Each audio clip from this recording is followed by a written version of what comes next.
Welcome back to another story on Infidelity Tales Lab. Before we begin, tell us, where in the world are you watching from? Now, let's dive into today's story. Chapter 1. The Foundation. Saul Wilkerson had calloused hands that told stories of 30 years crawling through basements, fixing what others couldn't, and building something from nothing. At 52, he still carried the broad shoulders of the Marine he'd once been, though the desert tan had long faded to the pale complexion of a man who spent his days in cramped spaces beneath other people's homes. His own home sat on Maple Street, a modest two-story colonial he'd bought with his discharge money and renovated room by room.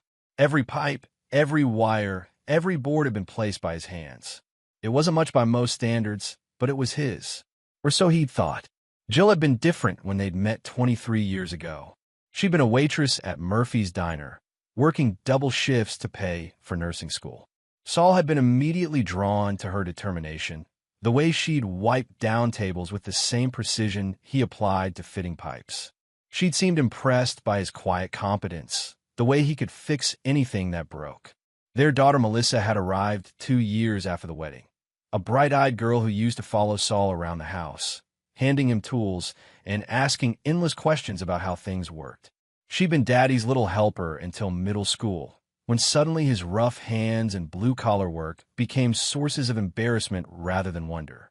Jill had changed too, gradually.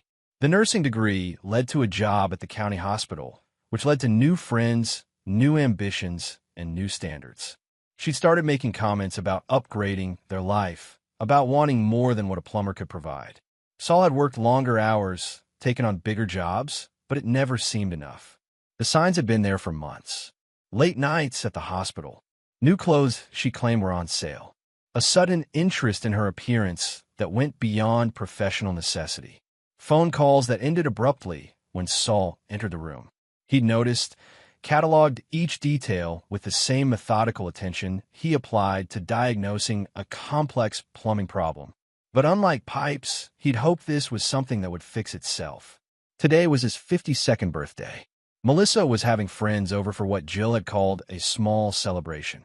Saul had come home early, showered off the grime from a particularly difficult job replacing century-old pipes in a downtown brownstone, and put on his best shirt, a blue button-down that Melissa had given him for Father's Day 3 years ago.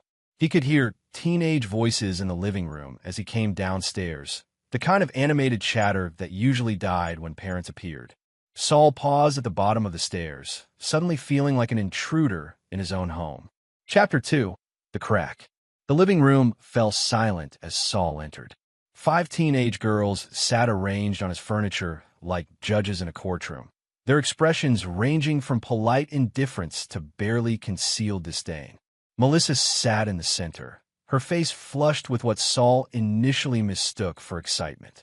"Hey, sweetheart," Saul said, managing a smile. "Thanks for having everyone over for." "You're embarrassing me." Melissa cut him off, her voice sharp with teenage cruelty. The words hit Saul like a physical blow, but worse was coming. "You fix toilets. You think that makes you a man? Mom's new boyfriend owns 3 hotels." The room seemed to tilt. Saul's hearing went momentarily fuzzy, as if he were underwater. New boyfriend. The words echoed in his skull while the teenage girls watched with the fascination of spectators at a car crash. Jill's laugh came from the kitchen doorway, bright and musical and utterly without warmth. She appeared carrying a birthday cake that suddenly seemed like a prop in a very cruel play. "Well, it's time you know the truth," she said, setting the cake down with deliberate precision. "You were always just our piggy bank." Saul stood frozen, his blue button-down suddenly feeling like a costume he'd outgrown. Around him, the room he'd painted, the furniture he'd assembled, the life he'd built seemed to shimmer and dissolve like a mirage. The teenage girls were silent now, perhaps finally understanding they'd witnessed something more brutal than they'd bargained for. Jill's smile was radiant, the same smile she'd worn on their wedding day. "Charles has been showing me what it's like to be with a real man. Someone who doesn't come home covered in other people's filth." "Charles." Saul filed the name away with the same precision he'd once used to memorize the layout of complex pipe systems. He looked at his daughter, this girl he'd raised, whose bicycle he'd repaired countless times, whose scraped knees he'd bandaged, whose nightmares he'd chased away. She couldn't meet his eyes. How long? His voice came out steady, which surprised him. Does it matter? Jill shrugged. Charles says I should have left you years ago. I was just comfortable, I guess. The steady paycheck. The reliable husband who never asked questions. One of the teenage girls, a blonde with too much makeup, whispered something to another girl, and they both giggled. The sound was like glass breaking. Saul realized he was still holding his work boots, still smelling faintly of the pipe cement he'd used that morning. In this moment, in this room that no longer felt like home, he was exactly what they saw, a middle-aged man who crawled through basements for a living. But as Saul looked at the cake, at the candles that remained unlit, at the faces surrounding him that ranged from cruel to pitying, something cold and familiar settled in his chest. It was the same feeling he'd had in Fallujah when his unit had walked into an ambush, the moment when shock crystallized into something much more dangerous. He didn't say a word, just turned and walked upstairs, leaving his work boots at the bottom of the steps like evidence of a life he was already beginning to shed. Chapter 3. The Departure. Saul's hands moved with mechanical precision as he packed, folding his clothes into neat squares and placing them in the same duffel bag he'd carried as a Marine. 23 years of marriage, and everything that truly belonged to him fit into 2 bags. The rest, the furniture, the decorations, the accumulated debris of a shared life, had never really been his anyway. From downstairs came the sound of renewed conversation, the party resuming as if he'd never existed. Jill's laughter rang out periodically, bright and carefree. Saul wondered if she'd practiced that laugh, if she'd been holding it back for months or years. He moved through the master bedroom like a ghost, taking only what was undeniably his.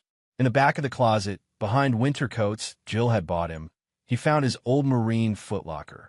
Inside, wrapped in oilcloth, was his K-bar knife, his service pistol, and a small leather notebook filled with names, numbers, and details from a life he'd left behind. Saul had never mentioned his specialized training to Jill, never talked about the 18 months he'd spent with force reconnaissance, or the skills that went far beyond basic infantry. Some skills never rusted. The phone started ringing as he zipped the second bag. Saul ignored it, but the sound seemed to cut through the teenage chatter downstairs. He heard Jill's voice, sharp with annoyance, then footsteps on the stairs. Saul.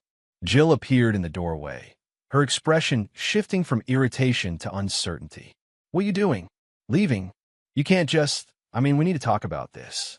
About how we're going to handle things. The house, Melissa's college fund, handle things. Saul's voice remained steady, conversational. Like you handled things with Charles? Jill's face flushed. That's different. Look, marriage is in, Saul. People grow apart. It doesn't have to be ugly. No, Saul agreed, shouldering his bags. It doesn't have to be.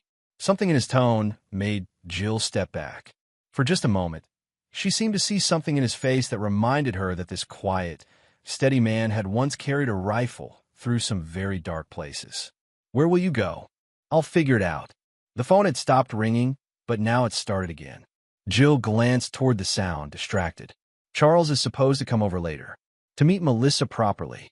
Maybe you should stay somewhere else tonight. I won't be back tonight. Or any other night.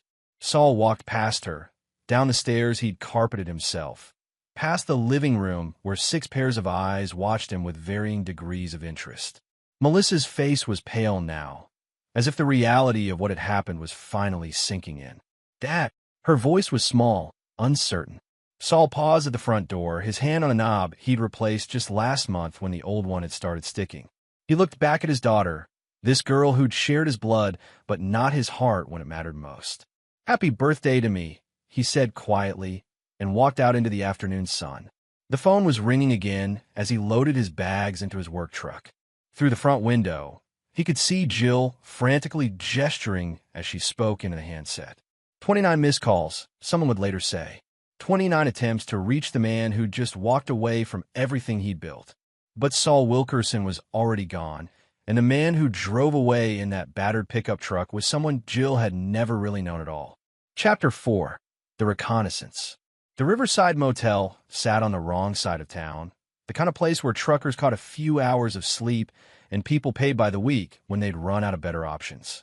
Saul had chosen it deliberately, not because he couldn't afford better, but because he needed to think, and the Spartan room with its thin walls and traffic noise felt more honest than anywhere else. He'd been there 3 days when his phone finally rang with a number he recognized. Gunny. Christ, Wilk, I've been trying to reach you for a week. You fall off the planet, or something. Master Gunnery Sergeant Albert Moran had been Saul's squad leader in recon, a hard-edged career Marine who'd retired to a small security consulting firm in Virginia.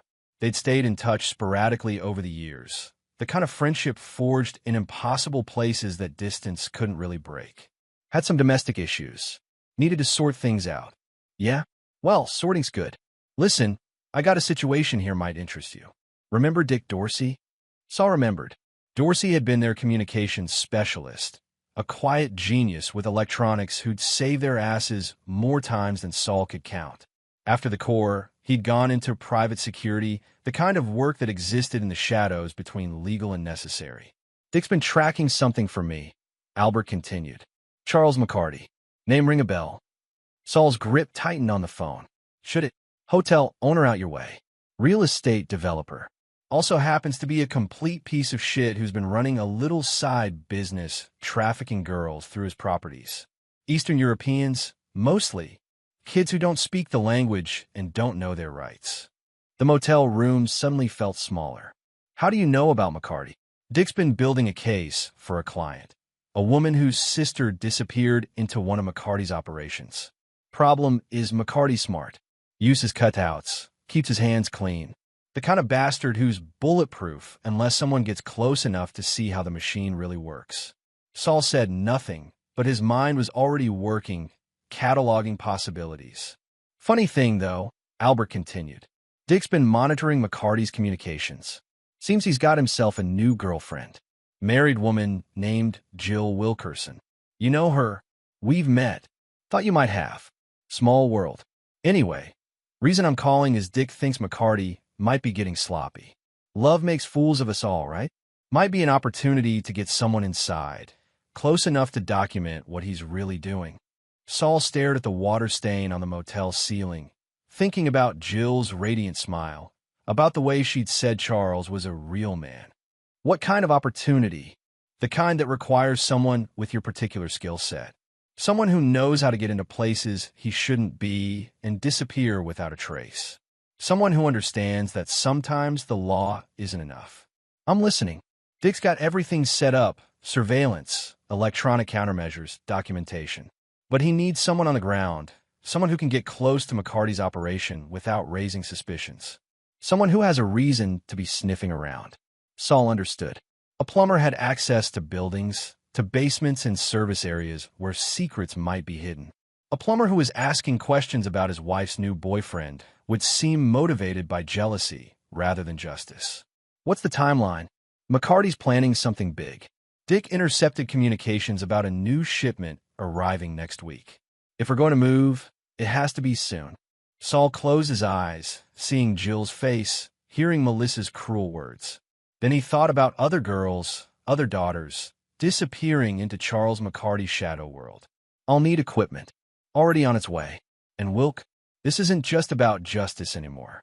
Word is McCarty's been bragging about his new woman, about how easy it was to take her from some loser husband. Seems he likes collecting trophies.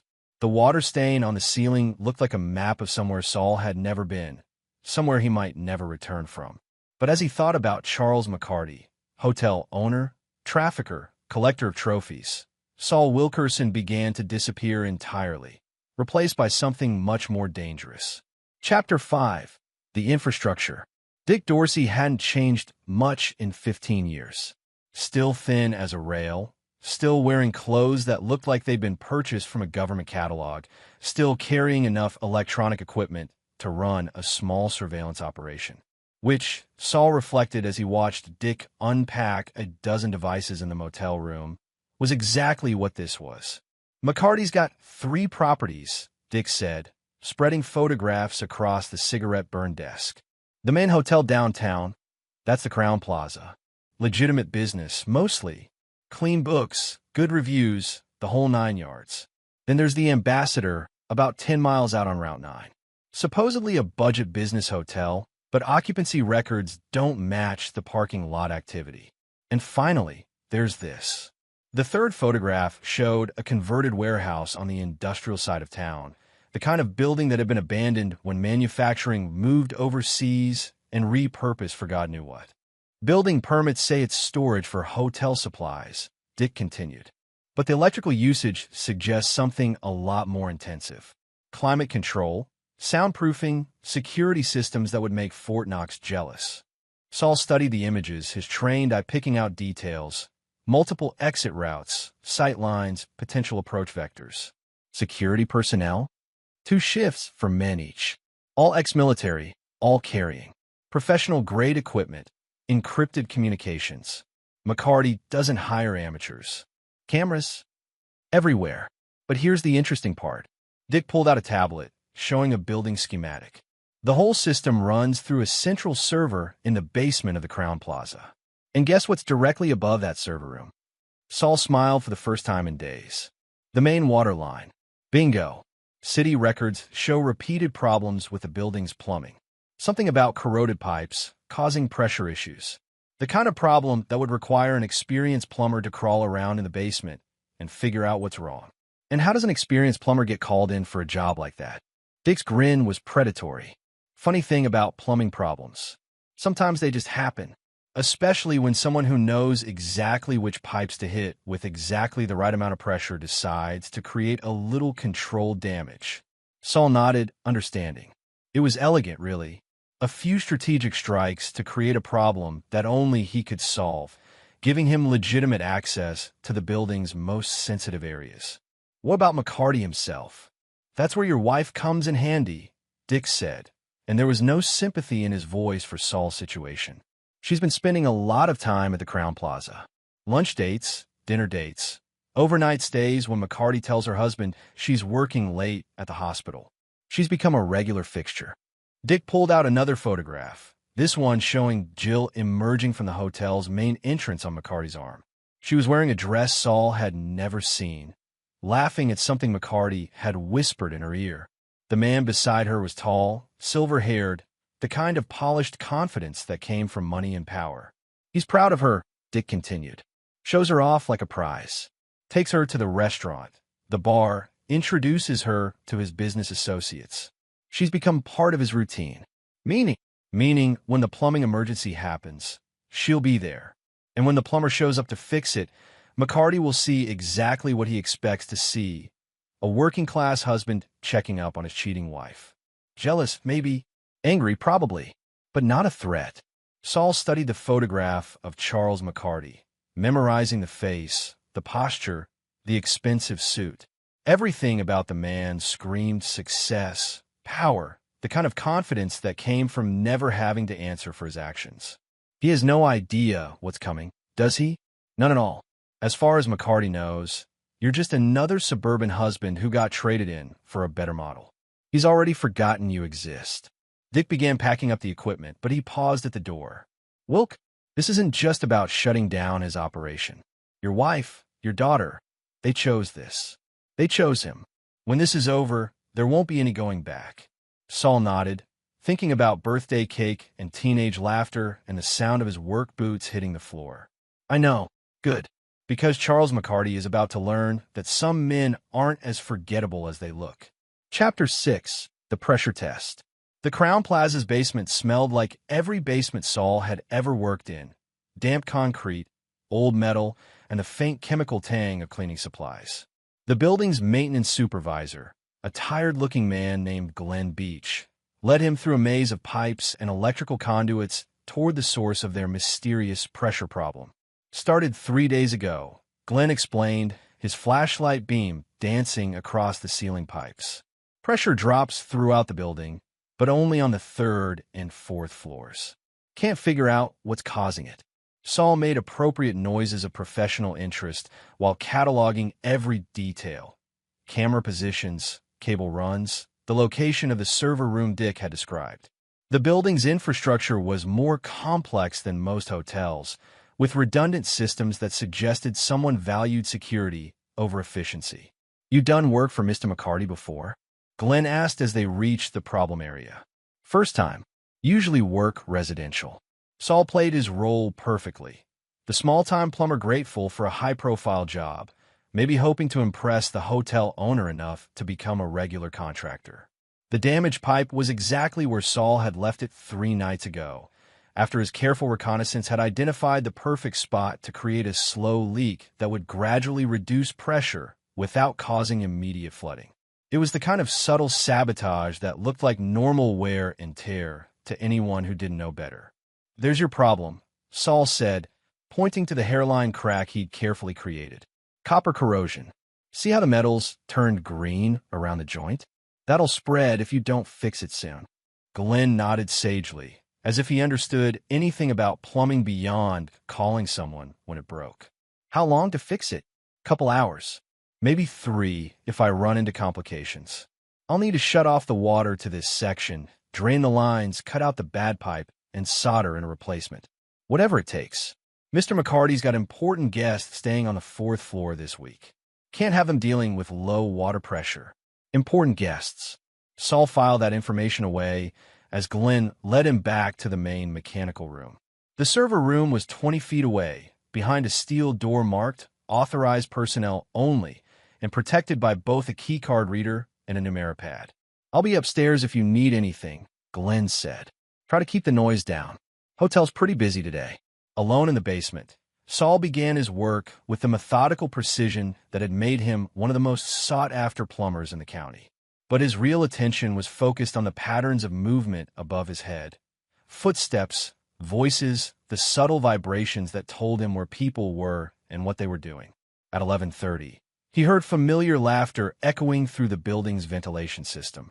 Jill's voice, bright and animated, coming from what the building directory had indicated was the hotel's restaurant. Saul paused in his work, listening to his wife flirt with a man who was destroying other women's lives. By noon, he'd gained access to the server room. The keycard reader had been surprisingly easy to bypass. A simple matter of tracing the electrical circuit and providing the right voltage at the right connection points. The numeric pad had taken longer, but Dick's electronic surveillance had already provided the code sequence. The servers hummed quietly in their climate-controlled environment, processing data and storing secrets. Saul worked quickly, installing Dick's monitoring devices and creating backdoor access points that would allow them to observe McCarty's entire operation without detection. "Excuse me." Saul spun around to find a young woman standing in the server room doorway. She was small, maybe 20, with dark hair and eyes that held too much knowledge for someone her age. Her clothes were expensive but ill-fitting, as if they belonged to someone else. "I'm sorry," she said in accented English. "I was looking for bathroom." Eastern European, just as Albert had described. One of McCarty's girls, probably kept in the building under some pretense of employment or training. Saul looked at her face, pretty but hollow, like a flower that had been picked too early and was slowly dying. "Bathroom's upstairs," he said gently. "Near the lobby." She nodded but didn't move. "You are, repairman?" "Plumber. Fixing the water pressure." "Water pressure." She repeated the words carefully, as if memorizing them. "This is good job?" "Honest job." The question hit Saul like a physical blow. Here was a girl who'd probably been promised honest work, legitimate employment, a chance at a better life. Instead, she'd found Charles McCarty and whatever hell he'd created for her. "Yes," Saul said quietly. "It's honest work." She smiled then, a fragile expression that transformed her face completely. I think honest work is a very good thing." Footsteps in the hallway made her stiffen with fear. She glanced toward the sound, then back at Saul. "I must go. Thank you for fixing water pressure." She was gone before Saul could respond, but her words echoed in the server room long after her footsteps faded. Honest work. A very good thing. Saul finished installing Dick's equipment and returned to his plumbing repairs with renewed focus. The pressure problem will be fixed, just as promised. But Charles McCarty's real problems were just beginning. Chapter 7. The Leak. The call came at 2 a.m., waking Saul from the first deep sleep he'd managed since leaving home. Dick's voice was tight with excitement and barely controlled rage. "We've got him." The monitoring equipment captured everything: financial records, shipping manifests, communications with his overseas contacts. "It's all there, Wilk. Every dirty detail of what that bastard's been doing." Saul sat up in the motel bed, instantly alert. "How bad?" "Worse than we thought. 43 girls in the last 2 years, most of them between 16 and 20. He's got a whole network: recruitment in Eastern Europe, transport through Canada, distribution to clients across the Eastern Seaboard. The warehouse we photographed? It's a processing center. They bring the girls there, break them down, train them, then ship them out to whoever's willing to pay." The young woman's face flashed through Saul's mind. Her careful English, her hollow eyes, her fragile smile when she'd talked about honest work. "Where are they now?" "That's the thing. McCarty's planning a major shipment this weekend. The intercepted communications mention clearing inventory before a new group arrives. We're talking about at least 15 girls who are about to disappear into the system permanently." Saul was already reaching for his clothes. "What's the plan? Officially, we turn everything over to the FBI and hope they can build a case before McCarty moves the girls. Unofficially, well, you didn't hear this from me, but Dick's been in touch with some people who take a more direct approach to problems like this." "What kind of direct approach?" "The kind that involves tactical teams and explosive entries in McCarty's operation getting shut down tonight, evidence or no evidence. The kind that might result in some unfortunate accidents for anyone who gets in the way." Saul understood. It was a gray world operation, the kind of justice that happened in the shadows when the official system moved too slowly. Timeline: 0:30. Dick's team hits the warehouse while McCarty's at the Crown Plaza for his usual Thursday night dinner with your wife. They extract the girls and plan enough evidence to guarantee McCarty gets charged even if he survives the encounter. And if he doesn't survive? Albert's laugh was cold. Then a lot of young women get to go home to their families instead of disappearing forever. Sometimes the math is that simple. Saul thought about Jill in her new dress, laughing at McCarty's jokes while 15 girls waited in a warehouse to be shipped like cargo. "Where do you need me?" "Crown Plaza. Dick's team needs someone inside to make sure McCarty stays put until they're finished at the warehouse. Someone who can get close without raising suspicions. The jealous husband routine." "Exactly. Show up, make a scene, keep McCarty busy dealing with domestic drama while the real work gets done. Can you handle seeing your wife with him?" Saul thought about the girl in the server room, about her careful words and frightened eyes. "I can handle it." "Good. And Wilk, when this is over, McCarty's going to be finished. His money, his reputation, his freedom, all gone. Your wife's going to find out exactly what kind of man she chose over you. She made her choice." "That she did. See you on the other side." The line went dead, leaving Saul alone in the motel room with his thoughts and the weight of what was coming. He dressed carefully: jeans, work boots, a flannel shirt that would mark him as the blue-collar husband Jill had found so embarrassing. In the mirror, he looked exactly like what McCarty would expect. A working man pushed too far, angry and unpredictable but ultimately harmless. Charles McCarty had built his fortune on understanding people, on recognizing weaknesses and exploiting them. Tonight, he would discover that some weaknesses were carefully constructed illusions, and some ordinary men carried extraordinary darkness. The Crown Plaza was about to host its last dinner party. Chapter 8: The Confrontation. The Crown Plaza's restaurant hummed with sophisticated conversation and the gentle clink of expensive crystal. Saul stood in the entrance, letting his eyes adjust to the warm lighting while he located his targets. The hostess approached with the kind of polite smile reserved for people who clearly didn't belong. "Do you have a reservation, sir?" "I'm looking for my wife." He spotted them at a corner table, Jill radiant in a black dress he'd never seen, McCarty leaning across the table with predatory intimacy. They were sharing dessert and what looked like their third bottle of wine, completely absorbed in each other. "Sir, if you don't have a reservation." "There she is." Saul walked through the restaurant like a man in a dream, dimly aware of conversations faltering as diners recognized the menace in his approach. Jill saw him first, her face cycling through surprise, embarrassment, and finally anger. "What the hell are you doing here, Saul?" Charles McCarty looked up with the mild annoyance of a man accustomed to having his evenings proceed without interruption. His silver hair was perfectly styled. His suit probably cost more than Saul made in a month, and his eyes held the flat calculation of someone who viewed other people as assets to be managed. "You must be the husband," McCarty said, his voice carrying the slight accent of old money and private schools. "Charles McCarty. Pleasure to meet you." He didn't offer to shake hands. "Charles has been telling me about his expansion plans," Jill said, her voice pitched loud enough for nearby tables to hear. "The new hotel in Miami, the resort development in Costa Rica. Real vision, unlike some people who are content fixing other people's toilets." Saul pulled out a chair and sat down uninvited, noting how McCarty's hand moved instinctively toward his jacket. Probably carrying, probably licensed, definitely inexperienced. "Costa Rica? That's interesting.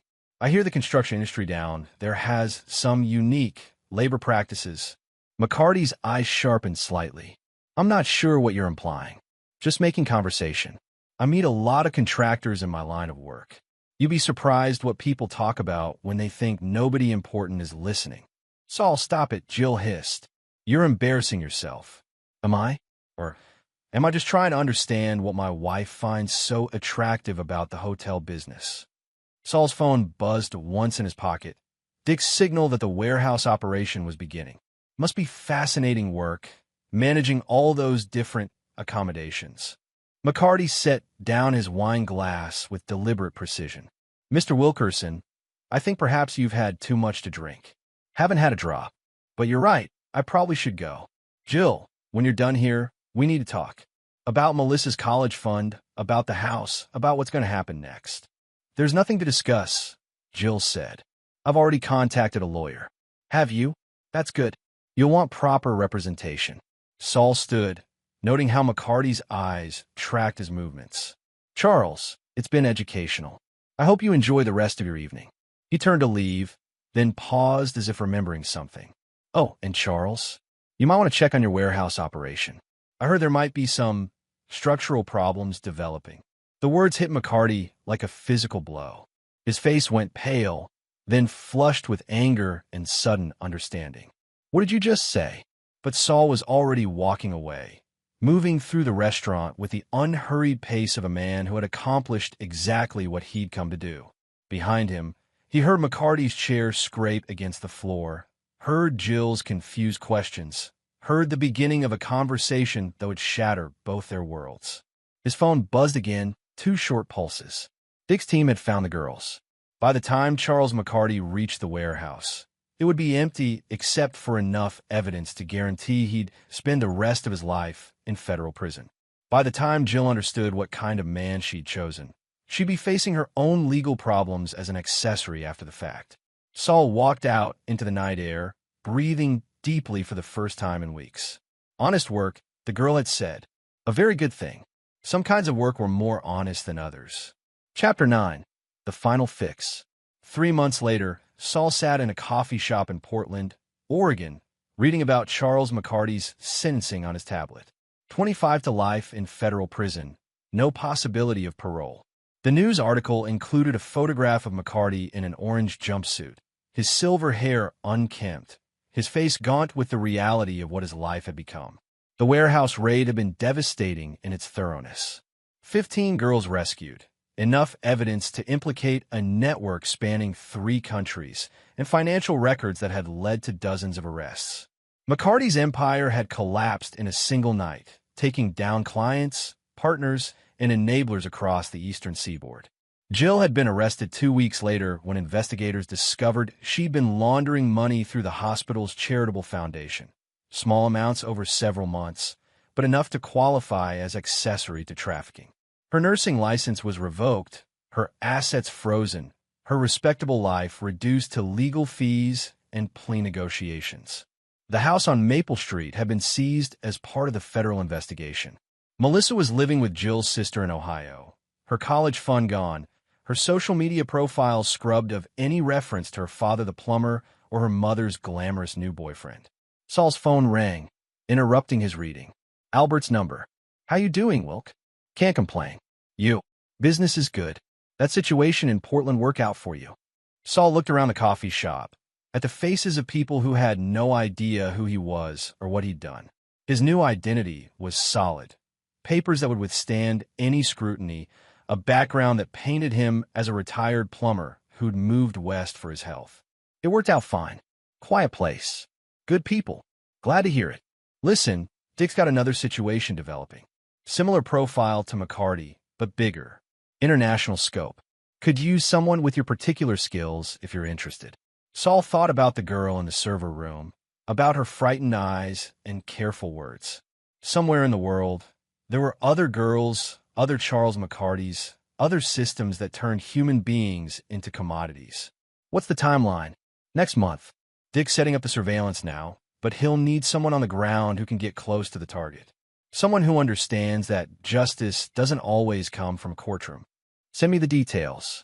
Already on its way. And Wilk, that thing with your wife and daughter, any regrets? Saul closed the tablet, erasing McCarty's face from the screen. They made their choices. I made mine. Good man. Talk soon. The coffee shop was filling with the afternoon crowd. Students from the local college, office workers grabbing their caffeine fix, ordinary people living ordinary lives. None of them would ever know that the quiet man in the corner booth had once been a husband and father, or that he'd walked away from everything he'd built to ensure that 15 girls could go home to their families. Saul finished his coffee and stepped out into the Portland afternoon. Somewhere across the country, Jill was probably sitting in a jail cell, finally understanding the true cost of trading up. Somewhere in Ohio, Melissa was learning that choices had consequences, that cruelty left scars, that not all fathers were as forgiving as the one she'd humiliated on his birthday. But those were old problems, old pain. Saul Wilkerson had work to do. The plumber's last fix had been perfect. No leaks, no pressure loss, no trace of the man who'd made the repair. And like all his best work, it would last forever. And there you have it. Another story comes to an end. What did you think? I'd love to hear your thoughts in the comments below. If you enjoy this story, consider joining our community by subscribing. It means the world to us. For more stories like this one, check out the recommended videos on screen. And I'll see you there. Welcome back to another episode of Infidelity Tales Lab. We're thankful for your continued viewership. Before we begin, tell us, where in the world are you watching from? We love knowing our global reach. Now, let's dive into today's story. Chapter 1, Empire of Cards. Dominic Russo stared at the skyline from his office window. The city sprawled before him like a kingdom he'd built brick by brick. At 42, he transformed from a scrappy kid from South Boston into one of the most respected property developers on the East Coast. His reflection in the glass told the story. Tailored suit hiding the scars of his past. Cold blue eyes concealing calculations always running beneath the surface. The intercom buzzed. Mr. Russo, your wife is on line 1. Dominic's jaw tightened. 6 years of marriage to Vanessa Montgomery Russo, and lately, every conversation felt like navigating a minefield. Put her through, he said, his Boston accent barely perceptible after years of consciously suppressing it. Dominic, her voice carried that familiar edge. The Prescotts canceled dinner again. I told you involving your brother-in-law in the Harbor Point deal would complicate things. The Prescotts will come around, Dominic replied. And involving Raymond was necessary.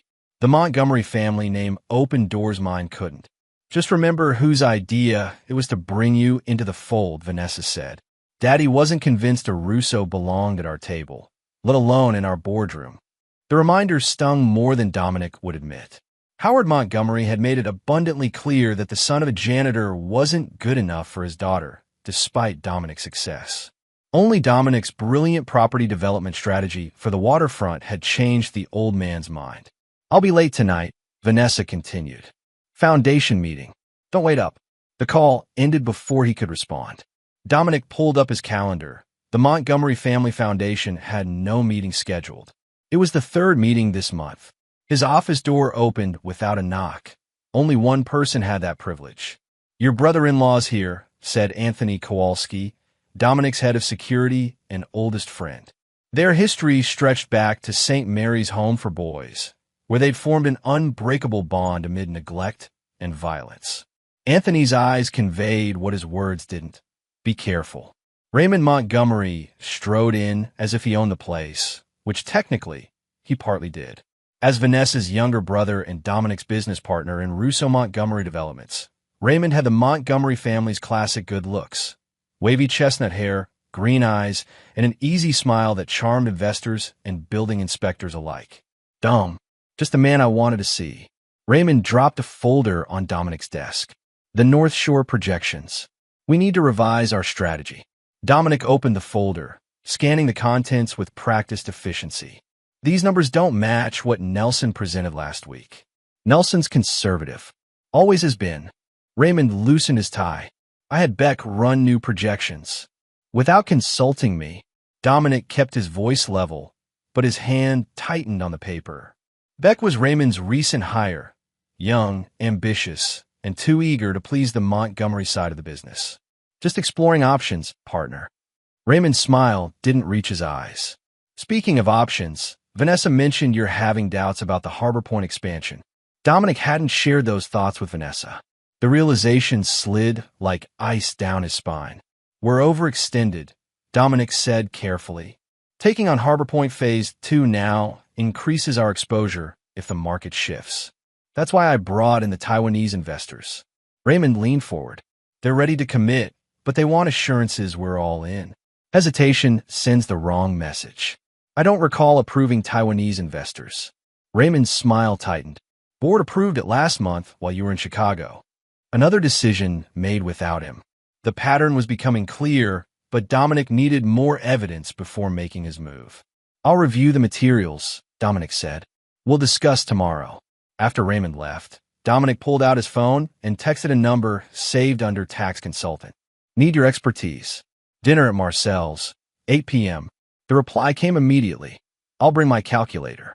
Marcel's was the kind of place where privacy came with the exorbitant prices.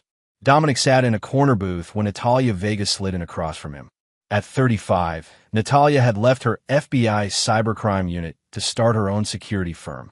Now, she was the person Boston's elite called when they needed information no one was supposed to find. You look terrible, she said, studying his face. Charming as always, Nat. What's the job, Dom? Your text sounded urgent. Dominic slid a USB drive across the table. Need you to monitor some communications. Discreetly. Whose? My wife's. And my brother-in-law's. Natalia raised an eyebrow, but took the drive. You think they're screwing you in business? Or, that's what I need to find out. Dom, are you sure? Just find what's there, Nat. If it's nothing, I'll sleep better. And if it's something, Dominic's eyes hardened. Then they'll wish it was nothing. 3 days later, Dominic found what he needed. Natalia hadn't found explicit messages between Vanessa and Raymond, but their patterns were suspicious. Deleted text chains, late-night calls, locations that matched when both claimed to be elsewhere. More concerning were Raymond's communications with the board and investors, systematically undermining Dominic's position. On his drive home, Dominic's phone buzzed with a text from Vanessa. Need to talk.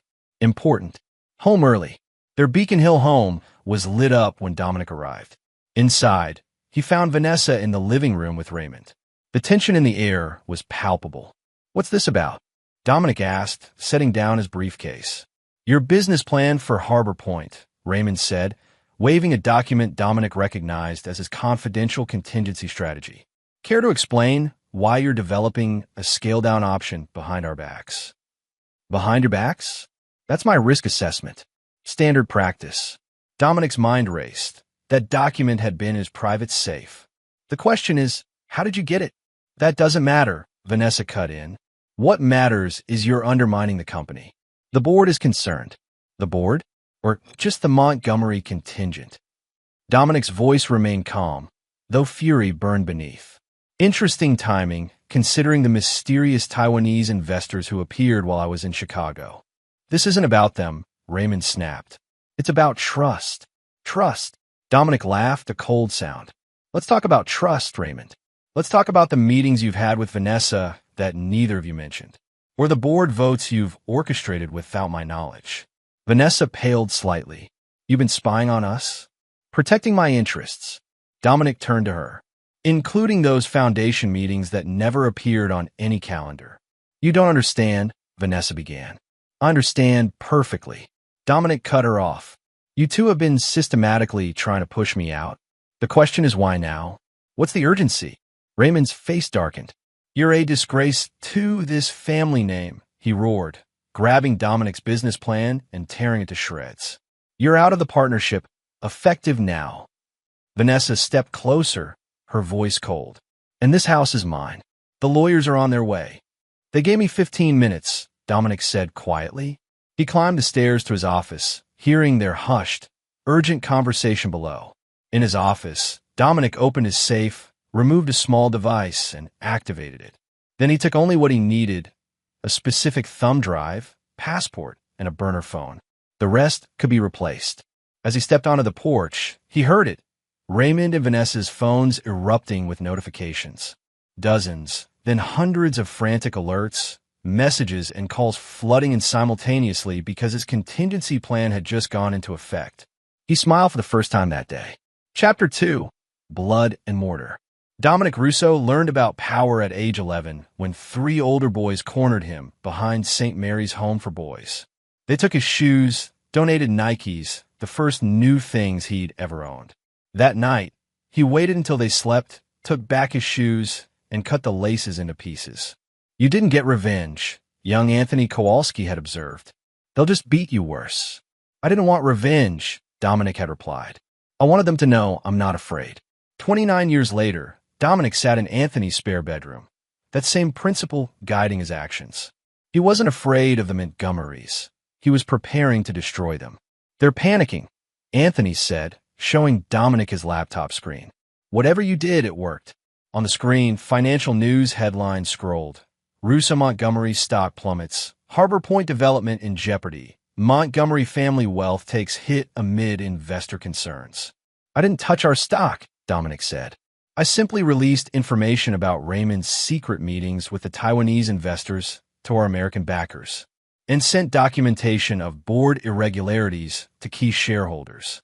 The timing was perfect, Anthony mused. Right before the Asian markets opened. Raymond's been siphoning resources to a shadow project for months. I found a trail, but couldn't determine the endgame. Now they've forced my hand. Anthony studied his oldest friend. This isn't just about business, is it? Dominic's expression darkened. Vanessa has been transferring funds to an offshore account. Small amounts, building over time.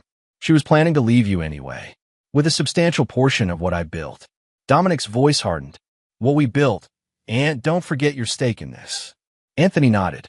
He'd been with Dominic from the beginning, from their days at St. Mary's to their first construction jobs, through night school and Dominic's meteoric rise.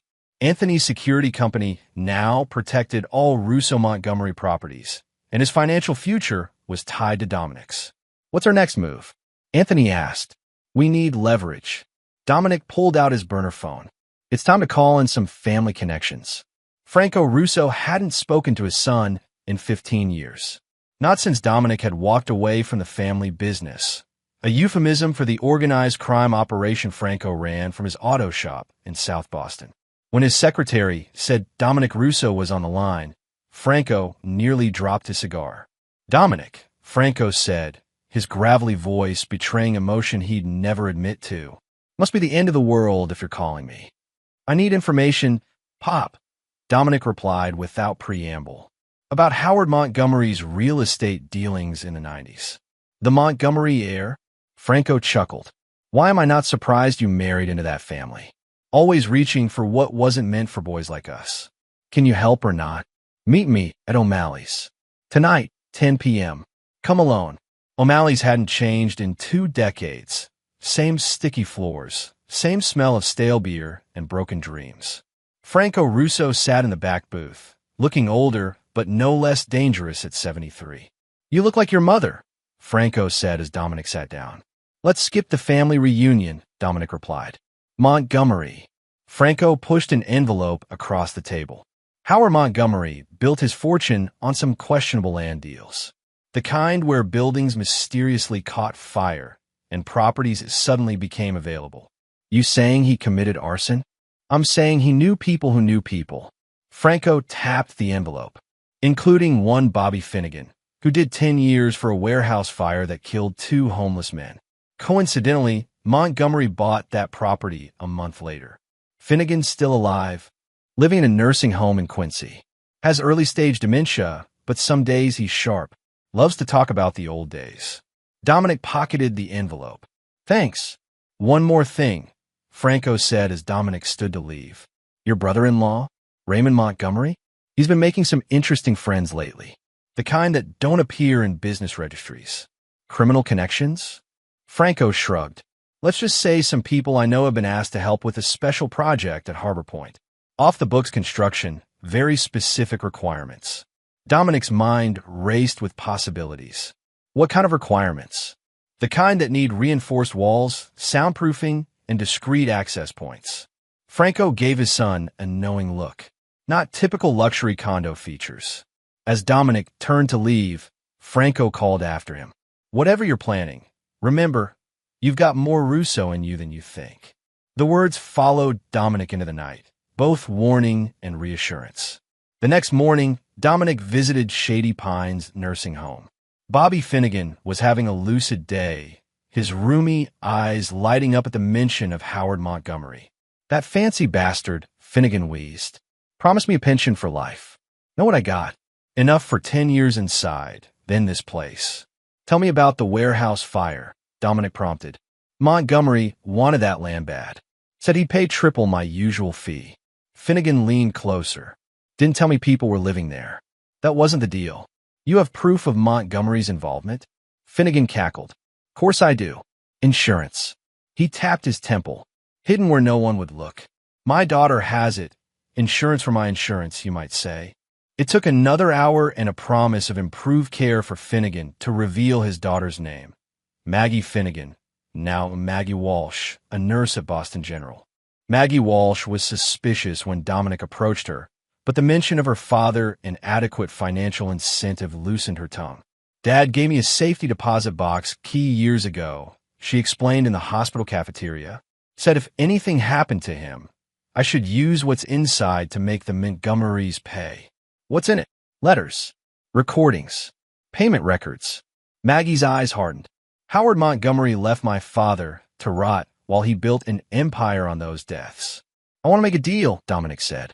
You give me access to that safety deposit box, and I'll make sure your father gets the best care available for the rest of his life. Why should I trust you? Because Howard Montgomery's son-in-law betrayed me, and his daughter, my wife, helped him do it. Dominic's voice carried the cold edge of certainty, and I'm going to make them pay. By evening, Dominic had photos of handwritten letters from Howard Montgomery to Bobby Finnegan, discussing payment for property acquisition services with specific references to the warehouse address. Most damning was a recorded conversation preserved on an old microcassette, where Montgomery could be heard instructing Finnegan to make sure it looks accidental and timing is crucial for the insurance.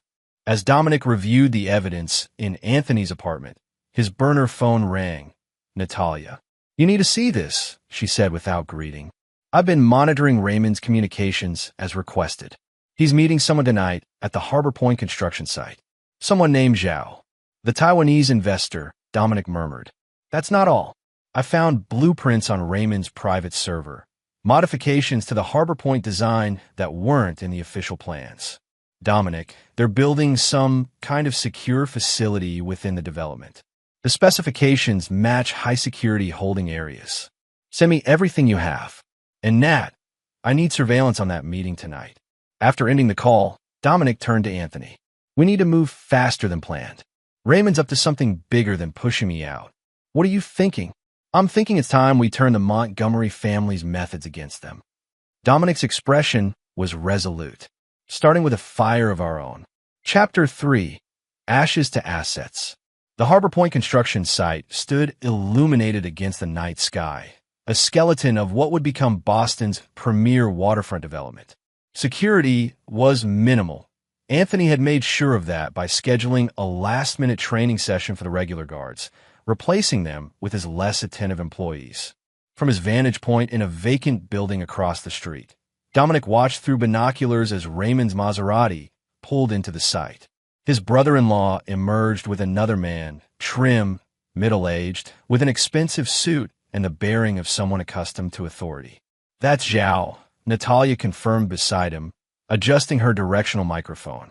Wei Zhao, officially a representative of Taiwanese development firm Golden Century. Unofficially, he has close ties to certain government interests. "Can you hear them? Give me a second." Natalia fine-tuned the equipment. "Got it." Raymond's voice came through clearly. "Assure you, Mr. Zhao, the facility will meet all specifications. Once operational, you'll have complete privacy. My employers are concerned about the recent financial turbulence," Zhao replied. "Your partner's removal must be handled carefully. Dominic is out. The board meeting tomorrow will formalize it, and the evidence he may have gathered won't be a problem. We're handling it." Dominic's jaw tightened. The pieces were falling into place. Raymond wasn't just betraying him. He was using their legitimate business to create cover for something much darker. "They're moving inside," Natalia noted as the men disappeared into the partially constructed main building. "I've seen enough," Dominic said, packing up his equipment. "It's time." At precisely 11:17 p.m., as Raymond and Zhao were examining the hidden facility plans inside the construction trailer, a series of small explosions erupted across the site. Not large enough to cause major structural damage, but perfectly placed to ignite the stockpiled materials: lumber, tarps, and barrels of chemical sealants. From his vantage point, Dominic watched the chaos unfold. Fires spread quickly, alarms blared, and emergency vehicles approached in the distance.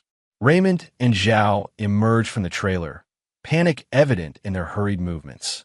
"Dramatic," Natalia commented dryly. "Necessary," Dominic corrected. Now Raymond has a real crisis to manage, and his private meeting with Zhao will be documented by emergency responders. He checked his watch, which means it's time for Phase 2. The next morning's emergency board meeting of Russo-Montgomery Developments took place in their downtown headquarters. Dominic arrived unannounced, causing visible shock among the board members who clearly hadn't expected him. "Gentlemen, ladies," he greeted, taking his usual seat. "I understand there's been a significant incident at Harbor Point." Raymond, disheveled and clearly sleep-deprived, stared in disbelief. "What are you doing here? You're no longer part of this company." "Actually," Dominic slid documents across the table, "I very much am. My removal would require a formal board vote, which hasn't occurred. And given last night's incident, I think my presence is rather crucial." Howard Montgomery, Vanessa and Raymond's father and chairman emeritus, spoke up from the head of the table. "Dominic, this is hardly the time." "On the contrary, Howard, this is exactly the time." Dominic activated the presentation screen, displaying photographs of Raymond and Zhao at the construction site. "I think the board should know about Mr. Montgomery's private arrangement with Wei Zhao, particularly the secure facility being built without board approval." Murmurs spread around the table as Dominic continued. "More concerning is Mr. Zhao's actual background." The screen changed to show intelligence documents. "He represents certain foreign interests seeking to establish what amounts to an unauthorized listening post disguised as a development project." "That's ridiculous," Raymond sputtered. "Zhao is a legitimate investor who arrived in Boston on a diplomatic passport and has met 3 times with known intelligence operatives," Dominic finished. "Our company is being used as cover for an espionage operation, putting everyone in this room at risk of federal prosecution." The boardroom erupted in concerned voices. Howard Montgomery pounded the table for order. "These are serious allegations, Dominic. Do you have proof?" "I've already provided it to the appropriate authorities," Dominic replied calmly. "They're quite interested in last night's meeting, which occurred just before the fire." Raymond's face drained of color. You started the fire?" "I reported suspicious activity at a construction site where I'm still legally a partner," Dominic corrected. "The investigation will determine the cause. Perhaps it was electrical, or maybe it was related to the unauthorized construction modifications you ordered." Howard Montgomery studied his son-in-law with new assessment. "What do you want, Dominic?" "Simple." Raymond's immediate resignation, and full control of Harbor Point transferred to me. In exchange, I'll handle the Zhao situation discreetly, sparing the company and the Montgomery family public embarrassment and potential criminal charges. This is blackmail, Raymond hissed. This is business, Dominic countered. And unlike you, I'm offering a path that protects the company we built. The board members exchanged nervous glances. Howard Montgomery finally nodded. We need to discuss this privately.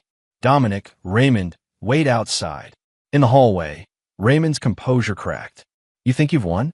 Vanessa's already filing divorce papers that will take half of everything you own. Interesting timing, Dominic mused. Right when you needed me out of the way for your Harbor Point operation. Tell me, how long have you been planning this with my wife? Before Raymond could answer, their phones simultaneously exploded with notifications, dozens, then hundreds of alerts. Raymond fumbled with his device, face contorting in horror as he scrolled through emergency news alerts. What have you done? He stammered. Dominic checked his own phone with practice calm. The screen showed breaking news. Montgomery family scandal. Decades-old arson evidence emerges, alongside images of Howard Montgomery's incriminating letters to Bobby Finnegan. Insurance, Dominic said simply. I learned from the best. Raymond lunged forward, grabbing Dominic's lapels. You destroy my father, I'll destroy you. Security guards appeared immediately, Anthony among them. Problem here, Mr. Russo? He asked pointedly. No problem. Dominic straightened his jacket as Raymond was pulled away. Mr. Montgomery was just leaving permanently. The boardroom door opened, Howard Montgomery, standing ashen-faced in the doorway, phone in hand. His eyes met Dominic's with a mixture of hatred and reluctant respect. You've made your point, the older man said quietly. The board has voted to accept your terms. Dominic nodded once. Wise decision. I'll have my lawyers draw up the paperwork. He turned to leave, then paused. Oh, and Howard? Tell Vanessa her belongings will be packed and waiting at her father's house. The prenup she insisted on has an infidelity clause that works both ways. My lawyers will be in touch about that as well. As he walked away, Dominic heard Raymond's desperate voice. Father, we can fight this. Shut up, Raymond, Howard snapped. You've done enough damage. Dominic smiled to himself. The Montgomerys had taught him an important lesson about family. Blood wasn't always thicker than water, but revenge was sweeter than both. Chapter 4, Scorched Earth. 3 weeks after the Harbor Point fire, Dominic sat in the newly appointed office of Russo Developments, watching skyline shadows lengthen across Boston Harbor. The company name had changed, board members had been replaced, and the Montgomery influence had been surgically excised from his business affairs. Howard Montgomery's reputation lay in tatters, the decades-old arson evidence triggering investigations into multiple development projects. While the old man's army of lawyers would likely spare him prison, his legacy was permanently tarnished.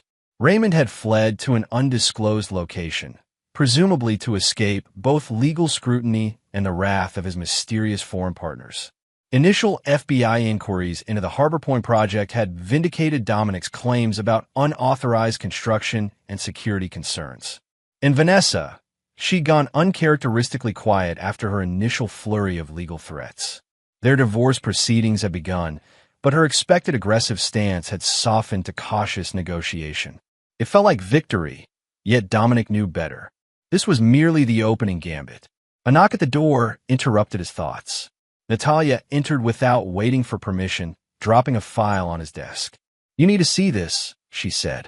Vanessa accessed a safe deposit box yesterday at First Maritime Bank. Not one we knew about.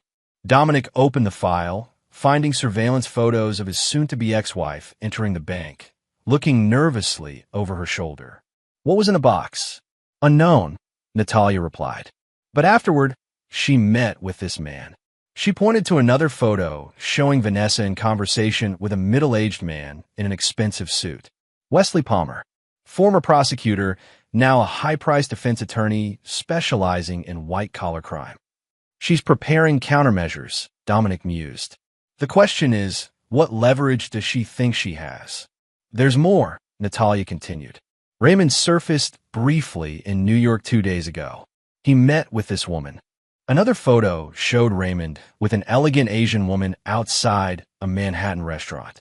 Lin Mei-ling, Taiwanese diplomatic corps, officially. Unofficially. Connected to Zhao, Dominic finished. They're regrouping.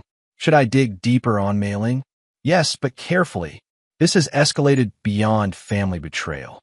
Dominic steepled his fingers. They hit me first, but they don't understand what they've started.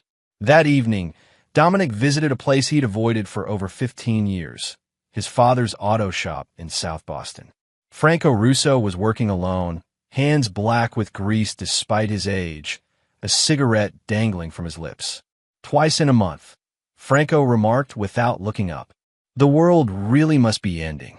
I need a more detailed picture of Raymond's connections, Dominic said. Specifically, about Zhao and a woman named Mei-ling. Franco wiped his hands on a rag. You stirred up something nasty with that Harbor Point fire. People are nervous.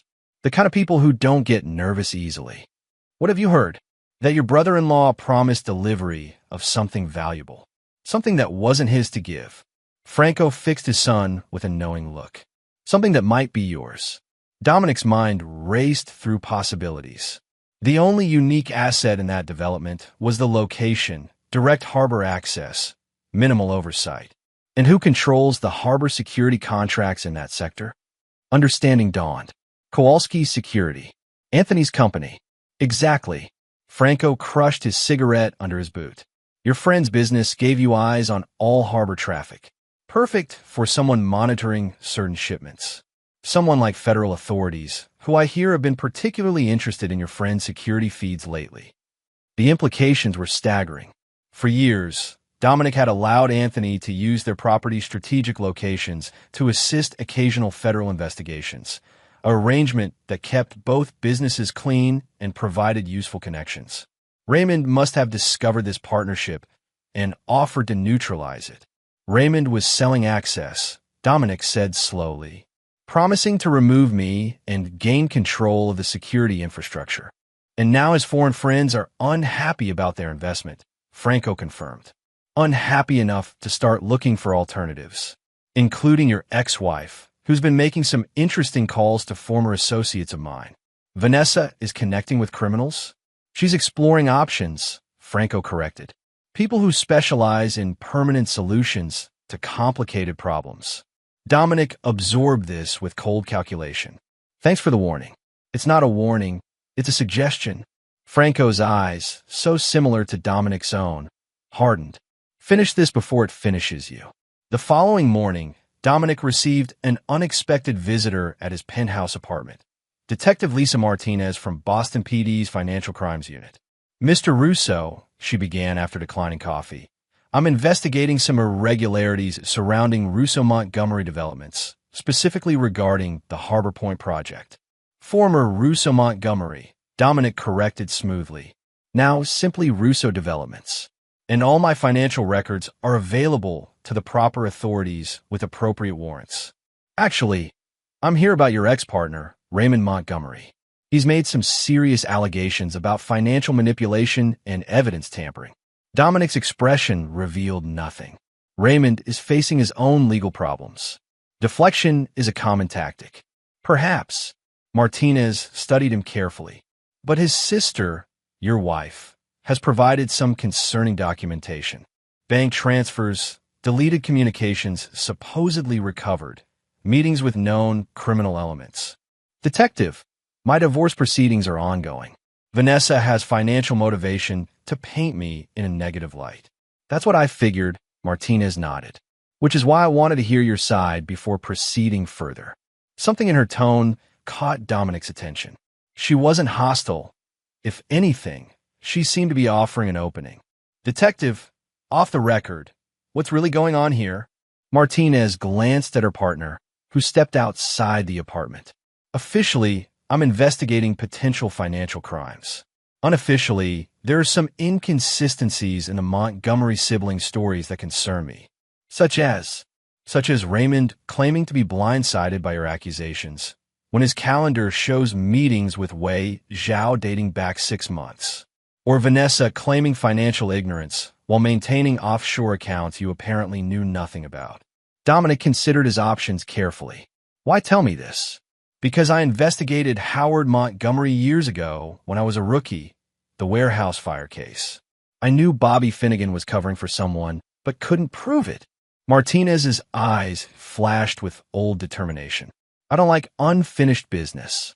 What do you need from me? Transparency, and a better understanding of what Raymond was really doing at Harbor Point.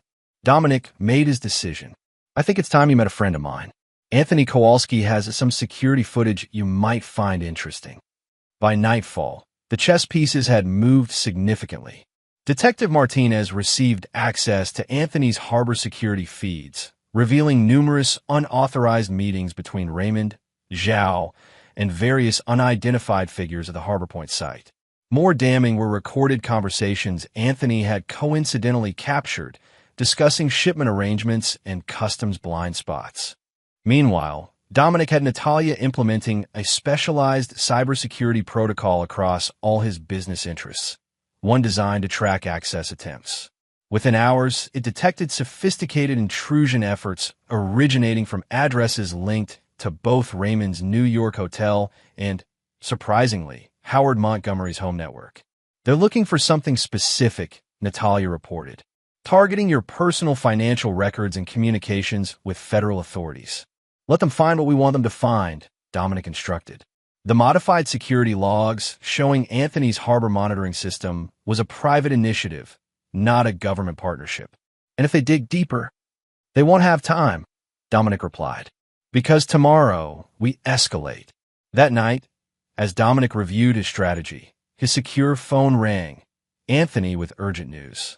We've got trouble, his old friend said without preamble. Vanessa was spotted meeting with Marco Benetti. Dominic froze. Benetti was a name from his father's world, a professional who solved permanent problems for significant sums. When, 20 minutes ago, one of Franco's guys recognized her. Dom, she paid him. A lot from the looks of it. Understood. Implement Protocol Black. No one in or out of any property without triple verification. After ending the call, Dominic opened his safe and removed the gun he'd hoped never to use again, a reminder of the life he'd left behind. The weight of it felt familiar in his hand, despite the years. His phone chimed with a text from an unknown number, Harbor Warehouse. Midnight. Come alone if you want to end this cleanly. Dominic smiled grimly. They were making their move, which meant it was time for his counterattack. He texted Anthony, accelerate the timetable. Execute at dawn. The real war was about to begin. Chapter 5, Blood Ties. The Harbor Warehouse loomed dark and silent, a relic from Boston's industrial past, now scheduled for demolition as part of Dominic's redevelopment plan. Its cavernous interior created ghostly echoes as he moved cautiously through the shadows, gun held low at his side. He wasn't alone, of course. Despite the message's instruction, Dominic had positioned Anthony and two trusted men at strategic points outside. Detective Martinez, now convinced of the Montgomery's criminal connections, had agreed to stay on standby with a tactical team, needing only Dominic's signal to move in. I know you're not alone, called a familiar voice, echoing through the empty space. You never did follow directions well. Vanessa stepped into the dim light, filtering through broken windows. She wore black, her normally perfect hair pulled back severely, making her look harder than Dominic remembered.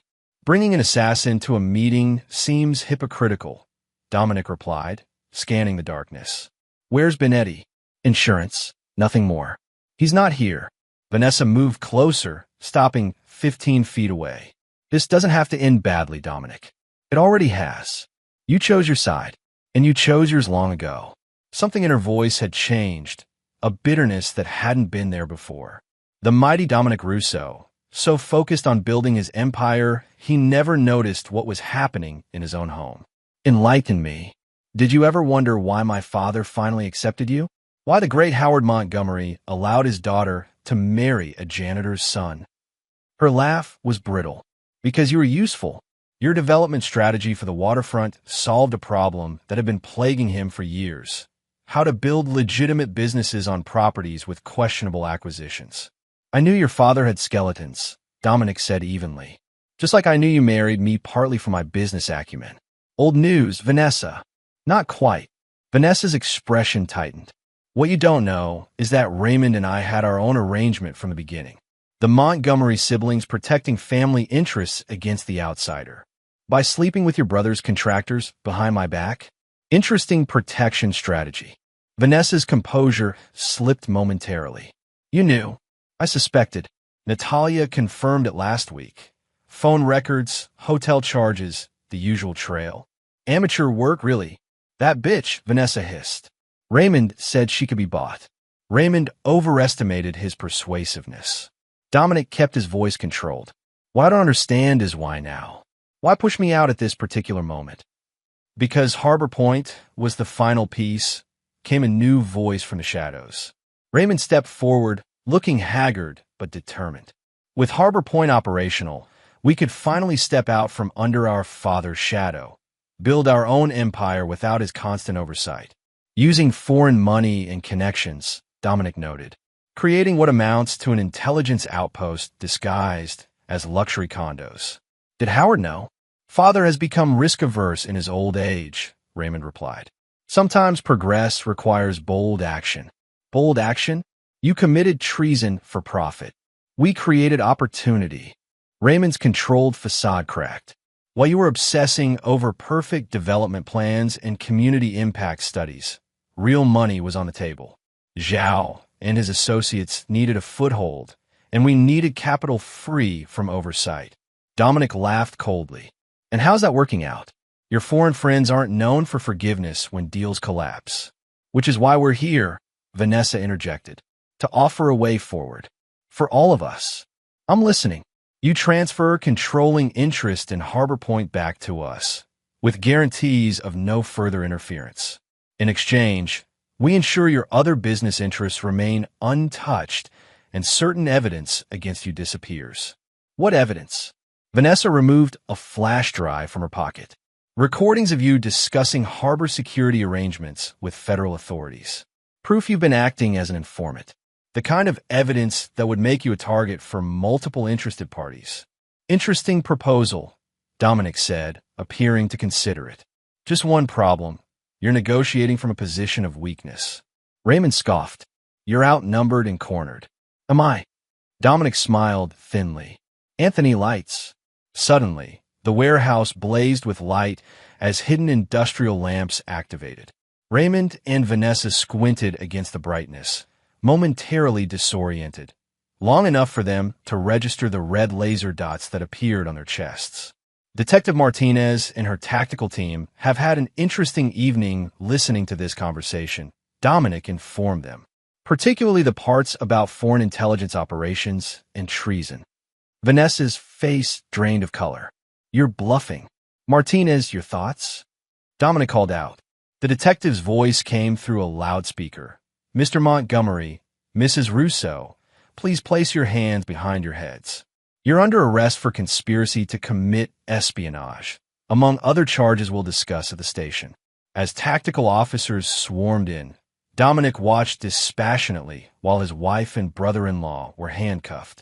Raymond struggled briefly before being subdued, while Vanessa maintained her composure, eyes locked on Dominic with pure hatred. This isn't over, she promised as they led her away. Actually, it is, Dominic replied, but not in the way you think. Dawn broke over Boston Harbor as Dominic watched the coordinated raids from Anthony's Security Command Center. Federal agents simultaneously descended on Howard Montgomery's mansion, Raymond's Manhattan hotel room, and 3 separate locations associated with Wei Zhao and his associates. Martinez kept her word, Anthony observed. Full tactical response. She's been waiting years to bring down Howard Montgomery, Dominic replied. We just provided the opportunity. On multiple screens, they watched the operations unfold. Howard Montgomery being escorted from his home in handcuffs. Raymond, already in custody, being transferred to federal agents. Zhao's associate Mei Ling detained at Logan Airport attempting to board a flight to Taipei. One screen showed Vanessa in an interrogation room, her lawyer Wesley Palmer beside her, both looking increasingly concerned as Martinez presented evidence. What happens now? Anthony asked. Now we rebuild, Dominic said. Harbor Point continues under our complete control, properly designed and built.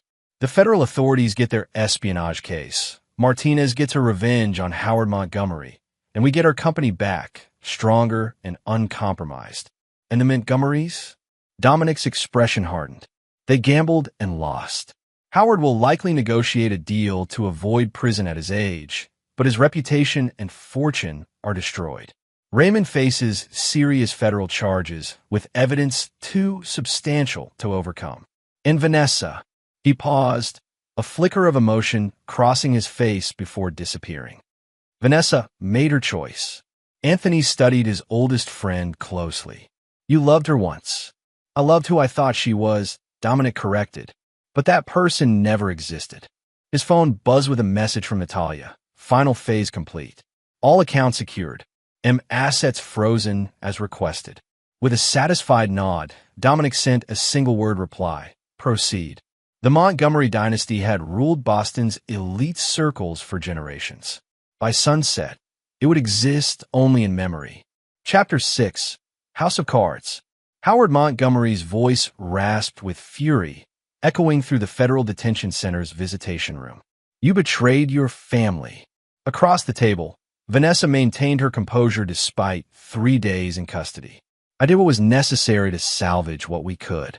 By turning state's evidence against your own brother?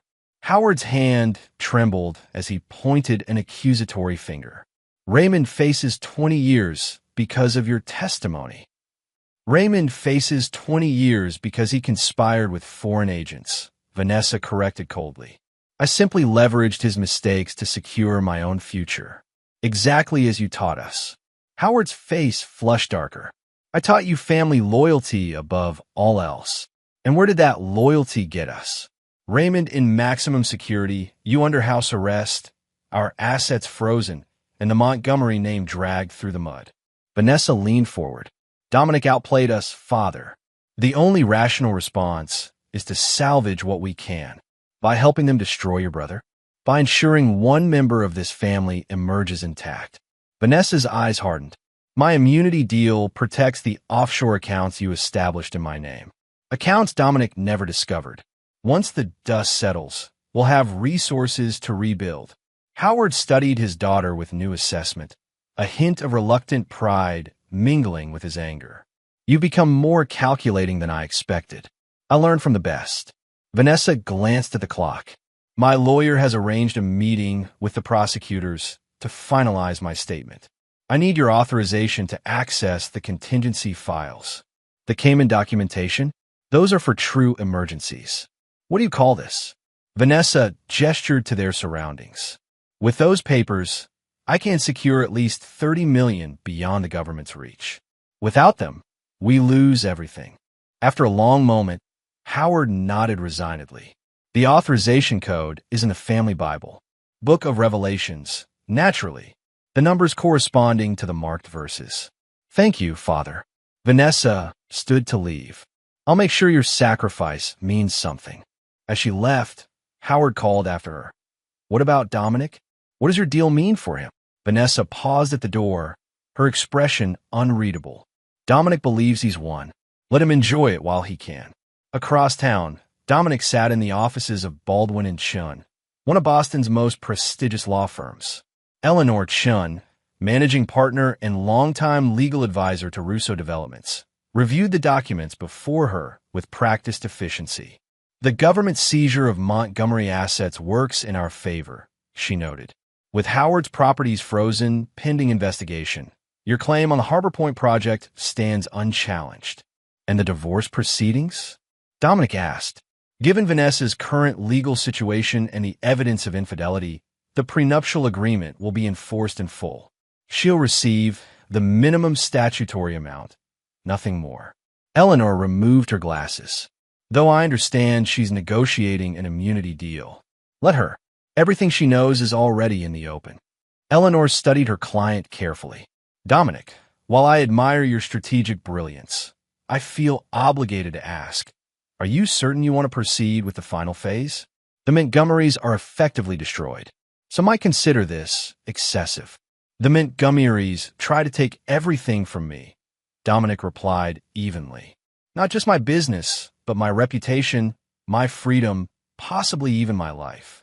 They made this personal. I'm simply returning the favor. Understood. Eleanor replaced her glasses. The trust documents are prepared as requested. Once executed, the charitable foundation will control the majority of former Montgomery properties, with you as the controlling trustee. Legally unassailable, though certain to be challenged. Let them challenge. Every court case will simply air more Montgomery dirty laundry. Dominic signed the documents with a firm hand. When does this become public? The press release goes out tomorrow. I imagine Howard Montgomery will suffer another health episode when he discovers his family legacy will fund inner-city housing developments and scholarships for underprivileged youth. A small smile played at Eleanor's lips, particularly when the foundation is named after your mother. Dominic allowed himself a moment of satisfaction. Maria Russo had cleaned Howard Montgomery's offices for 20 years, enduring his condescension and occasional harassment without complaint to support her son. The irony of her name adorning his buildings would not be lost on anyone who knew their history. Perfect, Dominic said. In the other matter, Eleanor passed him a sealed envelope. The investigation into Marco Benetti has been quietly expanded to include his recent contacts. Vanessa's name is prominently featured. Excellent. Dominic stood to leave. I believe we're finished here. As he reached the door, Eleanor asked, "What about Raymond?" His federal case seems straightforward, but these matters have a way of evolving. Raymond made his choice, Dominic replied without turning. Now he lives with the consequences. That evening, Detective Martinez requested a meeting at a quiet bar near the waterfront. She arrived in civilian clothes, looking tired but satisfied. The federal prosecutor is building quite a case, she said after ordering a scotch. Raymond Montgomery's been singing like a canary since they showed him the evidence. Anything surprising? Dominic asked, nursing his own drink. He claims Vanessa was the mastermind. Says she arranged the initial contact with Zhao through an old Harvard classmate. Martinez studied Dominic's reaction. That fit your perception of your ex-wife. Vanessa always was more calculating than people gave her credit for, Dominic acknowledged. Raymond had the connections, but she had the vision. That explains her immunity deal. Martinez sipped her scotch. Limited immunity in exchange for testimony against her brother and father. Pretty cold, throwing family under the bus. The Montgomery way, Dominic said dryly.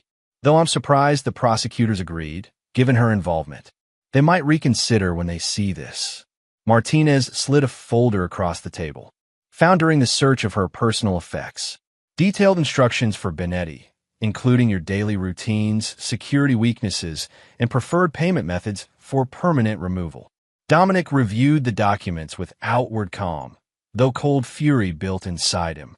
The plans were meticulous, including contingencies for making his death appear accidental or suicide, depending on circumstances. This would void any immunity deal, he noted. Already has. The arrest warrant was issued an hour ago. Martinez reclaimed the folder. Thought you should know. I appreciate that. Dominic finished his drink. What happens now? Now Vanessa Montgomery joins her family in disgrace. Martinez stood to leave. Though between us, I'm curious what you planned for her before this evidence emerged. I know you well enough to recognize you had something in motion. Dominic smiled thinly. Nothing she didn't earn. After Martinez departed, Dominic remained at the bar, contemplating how quickly fortunes could change. 3 months ago, he'd been at the pinnacle of success with a thriving business and what he'd thought was a strategic marriage. Now he sat alone, having systematically destroyed those who betrayed him. His phone buzzed with a text from Anthony. V taken into custody at lawyer's office. Scene described as dramatic. Another message followed from Natalia. All systems purged as requested. No digital footprint remains. Dominic ordered another drink. The end game was approaching, but one piece remained in play, the most dangerous one. Marco Benetti was a survivor. 30 years in his profession had taught him to recognize when a situation had deteriorated beyond salvation. The Montgomery operation had clearly reached that point. He methodically packed his sparse apartment, preparing to disappear as he'd done many times before. New identity documents, offshore accounts, transportation arrangements, all standard procedure when clients became liabilities. The soft click of his front door latch freezing his movements. Benetti reached for the gun concealed under his packing materials, turning smoothly to face the intruder. "I wouldn't," said Dominic Russo calmly from the doorway, his own weapon already aimed. "Professional courtesy suggests we talk first." "Russo?" Benetti's weathered face betrayed no emotion. "I wondered if you'd come personally. Some matters require a personal touch, like discovering your wife hired a hitman." Dominic gestured for Benetti to sit. "You have a reputation for completing contracts, and for client confidentiality," Benetti responded. "A principle I maintain even in compromise situations." "Admirable. Unnecessary in this case, as the authorities already have Vanessa's detailed instructions for my elimination." Dominic remained standing, gun steady. "What interests me is whether you intended to fulfill that contract despite recent developments." Benetti considered his response carefully. "I provide services based on professional assessment. The current circumstances made the contract inadvisable to pursue." "Smart decision." Dominic placed a thick envelope on the table. "This contains enough to facilitate your disappearance. More than Vanessa paid, with the advantage of not being traceable to Montgomery accounts currently under federal scrutiny." Benetti made no move toward the envelope. "Why would you pay me not to kill you when I've already decided against it?" "I'm not paying you to spare me," Dominic clarified. "I'm paying you for information. Specifically, what else Vanessa asked you to arrange besides my death?" Understanding dawned in Benetti's eyes. "The woman is thorough. I'll give her that. Your elimination was only part of her contingency plan. Tell me the rest." "She planned to reconstruct the Montgomery empire from offshore assets unknown to authorities. Had detailed knowledge of accounts even her father thought were secret." Benetti allowed himself a small smile. "She also had insurance against betrayal by her brother or father. Evidence implicating them in activities beyond what the authorities currently know." "Where is this evidence?" "Multiple locations. One set in a safe deposit box, another with her lawyer." "The most damaging." Benetti hesitated. "Finish your thought," Dominic prompted, gun unwavering. "The most damaging evidence is in a storage facility registered to her maternal grandmother's maiden name. Unit contains documents dating back decades. Your father-in-law's entire criminal history, systematically compiled by Vanessa over years." "Why would she document her own family's crimes?" "The woman repeatedly told me, knowledge is leverage. She was preparing for this possibility long before you realized there was a problem." Benetti nodded toward the envelope. "That's worth considerably more than what you're offering." "Perhaps." Dominic produced a second envelope. "This contains the complete details of your arrangement with Vanessa, ready for submission to authorities.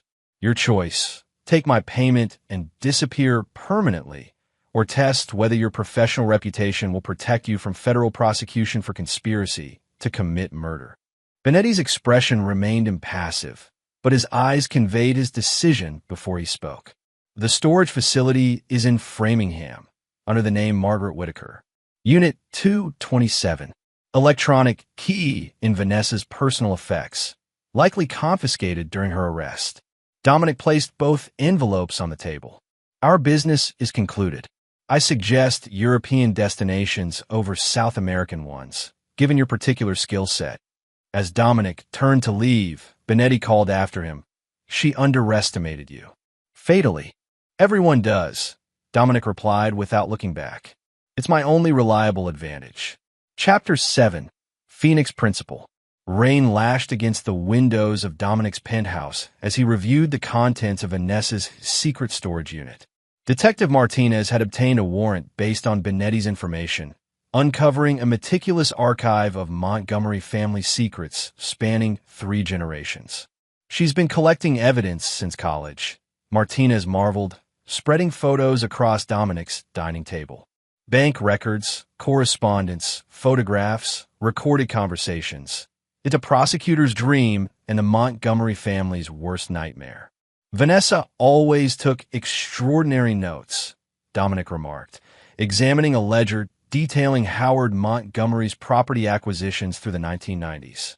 I admired her attention to detail. Never imagined she was documenting her own family's criminal activities. The question is why, Martinez said. Why document crimes you're connected to? Leverage, Dominic replied without hesitation. Vanessa was building her insurance policy against betrayal. In the Montgomery family, loyalty lasted only until it became inconvenient. Martinez gathered the materials. The federal prosecutor is reviewing everything now.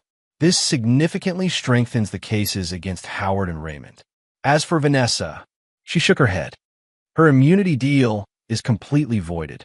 The conspiracy to commit murder charges alone carry up to 20 years. After Martinez departed with the evidence, Dominic poured himself a scotch and contemplated the rain-blurred city lights. The systematic destruction of the Montgomerys was nearly complete. Howard under house arrest awaiting trial. Raymond facing decades in federal prison. Vanessa's calculated betrayal of both men backfiring spectacularly. Yet victory felt hollow. The company he'd built was intact, even stronger after removing the Montgomery influence, but the personal cost had been substantial. Trust, once broken, couldn't be repaired. His phone rang. Anthony, calling from the Harbor Point construction site. "We found something you need to see," his friend said without preamble. In the sub-basement level of the main structure. Hidden room, recently sealed. Related to Zhao's operation? Maybe, but there's more. Documents, Dom. Plans dating back years, with your name specifically mentioned. This wasn't a recent operation. They've been planning this for a long time. Secure the area. I'm on my way. The rain had intensified to a near-biblical downpour by the time Dominic reached Harbor Point. Water cascaded down the partially constructed buildings, turning the site into a maze of reflective surfaces and treacherous footing. Anthony met him at the construction trailer, soaked despite his raincoat. "This way, we've kept everything untouched." They descended into the bowels of the main building, using temporary stairs that shuddered under their weight.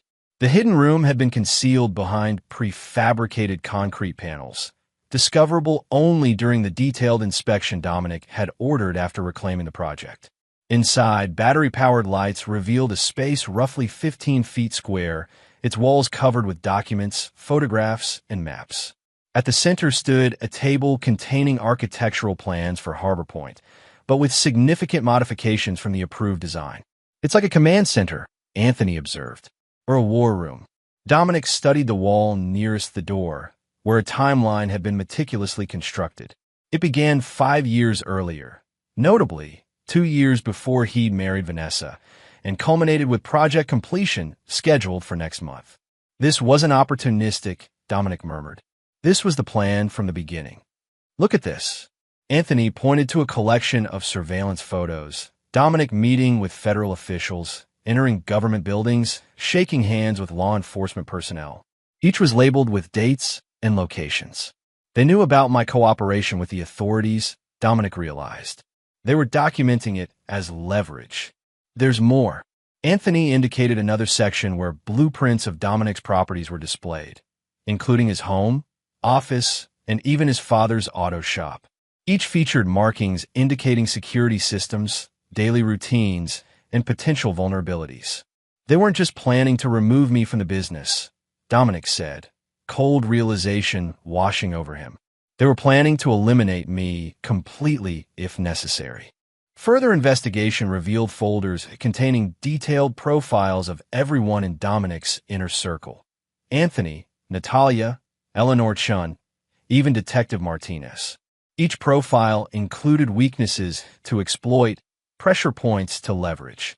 But the most disturbing discovery came in a sealed envelope hidden inside a hollowed-out construction manual. Inside, Dominic found photographs of himself as a child, his mother, and his father, surveillance images dating back decades, long before he'd met the Montgomerys. "What the hell?" Anthony whispered, looking over Dominic's shoulder. At the bottom of the envelope lay a single document, a birth certificate, Dominic's birth certificate, but with information that contradicted everything he knew. His father was listed not as Franco Russo, but as Howard Montgomery. This has to be fake, Anthony insisted. A ploy to destabilize you.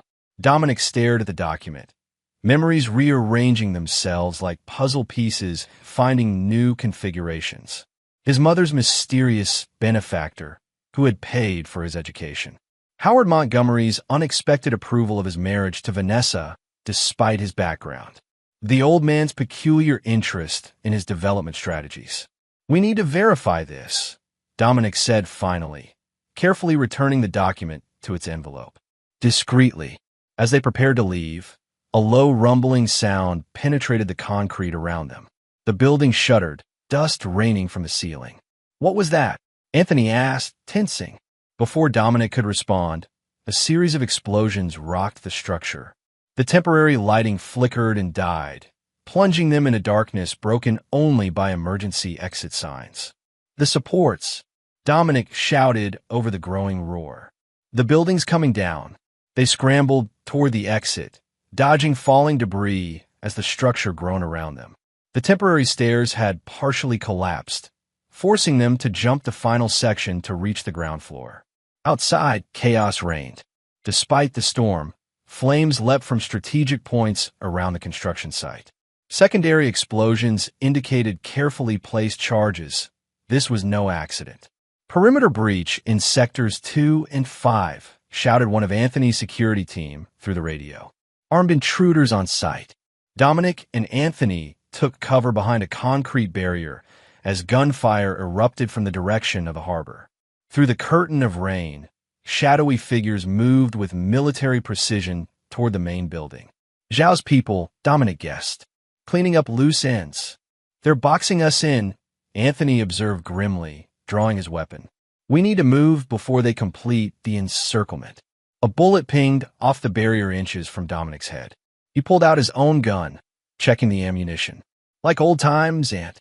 Was hoping those days were behind us. Anthony replied with a grim smile. On 3, they broke cover simultaneously, moving in practice coordination honed during their hardscrabble youth. Anthony laid down covering fire while Dominic advanced to the next position, then reversed roles, systematically working their way toward the site entrance. The attackers pursued relentlessly, their superior numbers offset by Anthony and Dominic's intimate knowledge of the site layout. As they approached the perimeter, headlights cut through the rain, police vehicles responding to the explosions. Martinez, Dominic realized, she must have had the site under surveillance. The arrival of law enforcement scattered the attackers, who melted away into the darkness with professional efficiency. By the time Detective Martinez reached them, Dominic and Anthony stood alone in the rain, watching Harbor Point burn. What the hell happened? Martinez demanded, rain plastering her hair to her face. Zhao's organization sending a message, Dominic replied, pocketing his weapon before other officers noticed it, destroying evidence and eliminating witnesses simultaneously. Martinez surveyed the destruction. They failed at the latter, at least. For now, Dominic said soberly. But they'll try again. The Montgomerys might be neutralized, but they've unleashed something far more dangerous in their desperation. As emergency services swarmed the site, Dominic pulled Anthony and Martinez aside. I need to disappear for a while. This won't end until Zhao's organization believes I'm no longer a threat. What are you planning? Martinez asked warily. Better you don't know the details. Dominic handed her a flash drive. But this contains everything we found tonight. Keep it secure. It's insurance for all of us. Anthony clasped his friend's shoulder. Where will you go? To find answers, Dominic replied, thinking of the birth certificate concealed in his jacket. Starting with my father, both of them. Chapter 8, Blood Debts. Franco Russo's hands trembled as he examined the birth certificate, a cigarette burning forgotten between his fingers. The small apartment above his auto shop, rarely seen by outsiders, reflected a lifetime of paranoia. Reinforced doors, minimal windows, surveillance monitors covering every approach. Where did you get this? He finally asked, his gravelly voice barely audible. Harbor Point, Dominic replied. Hidden room full of surveillance materials. The Montgomerys have been watching me my entire life. Franco crushed the cigarette in an overflowing ashtray. Your mother swore she'd take this to her grave. So it's true. The confirmation hit Dominic like a physical blow, though he'd suspected since finding the document. Howard Montgomery is my biological father. Maria worked as a housekeeper for the Montgomerys when she first came from Italy, Franco said, pouring himself a generous whiskey. Howard had a reputation with the staff. When she got pregnant, he paid her to disappear to protect his marriage and reputation. And you? What do you fit in this story? Franco laughed bitterly. I loved your mother from the moment I met her. Pregnant or not, I didn't care. We married, gave you my name, raised you as my own. Did I know? Did you tell me and I've forgotten? No. Franco shook his head firmly. Maria and I agreed you would never know. Howard provided money for your education, anonymously. We told you it was scholarships. Dominic paced the small room, memories recalibrating with this new information. That's why you were so angry when I married Vanessa. You knew I was marrying my half-sister. Franco's expression confirmed it before his words did. I tried to stop it without revealing the truth. When I couldn't, he shrugged helplessly. I withdrew. Couldn't bear to watch. Jesus Christ. Dominic braced himself against the wall, nausea washing over him. Vanessa is my sister. We're blood. Half-sister, Franco corrected, as if that distinction mattered. Howard's daughter from his marriage. Does she know? I don't know. Howard might have told her, might not have. That family keeps secrets like others breathe air. Dominic's phone buzzed. A text from Natalia. Confirmed 3 teams searching for you.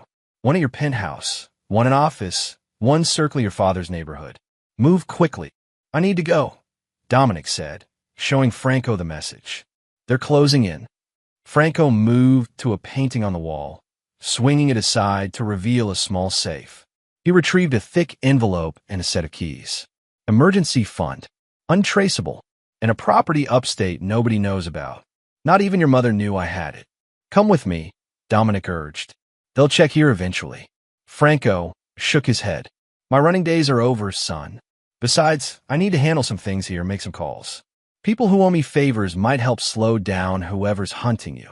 As Dominic prepared to leave, Franco embraced him fiercely. You are my son, he said, voice rough with emotion. Biology be damned. Never forget that. The cabin Franco had directed him to sat 20 miles from the nearest town, accessible only by a dirt road that became treacherous in bad weather. Simple, but solid, it offered the isolation Dominic needed to process revelations that had shattered his understanding of his own life. He'd been there 3 days when Natalia arrived, having taken elaborate precautions to ensure she wasn't followed. Your father's been arrested, she said without preamble, dropping her bag by the door. Federal agents took him in for questioning about his connections to the Zheng crime family. The Zheng family? What the hell does my father have to do with Chinese organized crime? Nothing directly, Natalia explained. But Zhao isn't just a businessman or government agent. He's connected to the Zheng family through marriage. When the Harbor Point deal collapsed, he apparently reached out to those connections for assistance. And they connected Zhao to my father, based on his past. More than that, they found detailed dossiers on you and Franco in Raymond Montgomery's possession. He'd been feeding information to Zhao for months, including your father's history and potential leverage points. Dominic absorbed this with cold fury. How long will they hold him? Hard to say, but there's more. Natalia hesitated. Howard Montgomery suffered a major stroke yesterday. He's in intensive care, not expected to recover. The news should have brought satisfaction, yet Dominic felt only a hollow emptiness. The man was his biological father, the architect of decades of manipulation, yet still a stranger. And Vanessa? Still in custody, but pushing hard for a deal. She's offering information on Zhao's organization in exchange for leniency.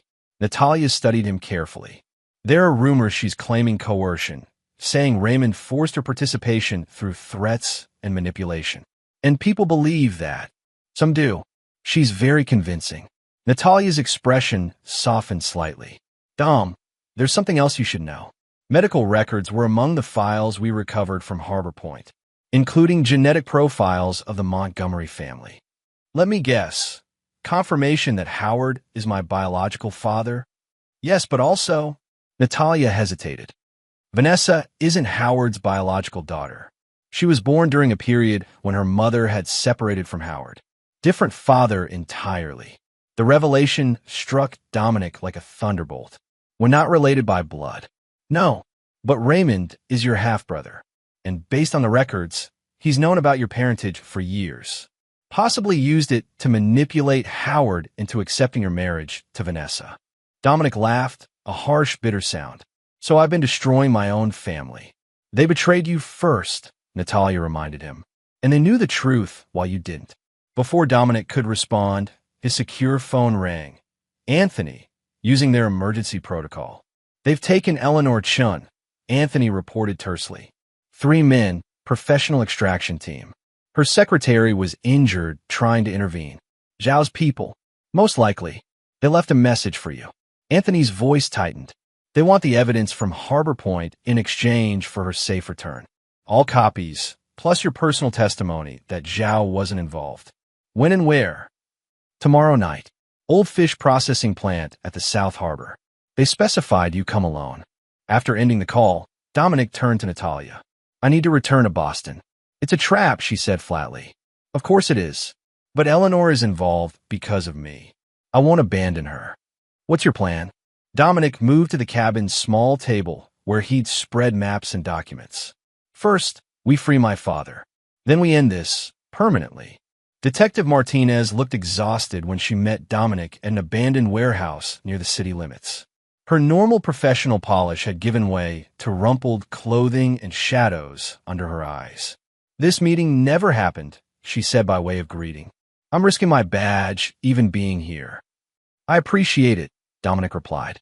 What can you tell me about my father's situation?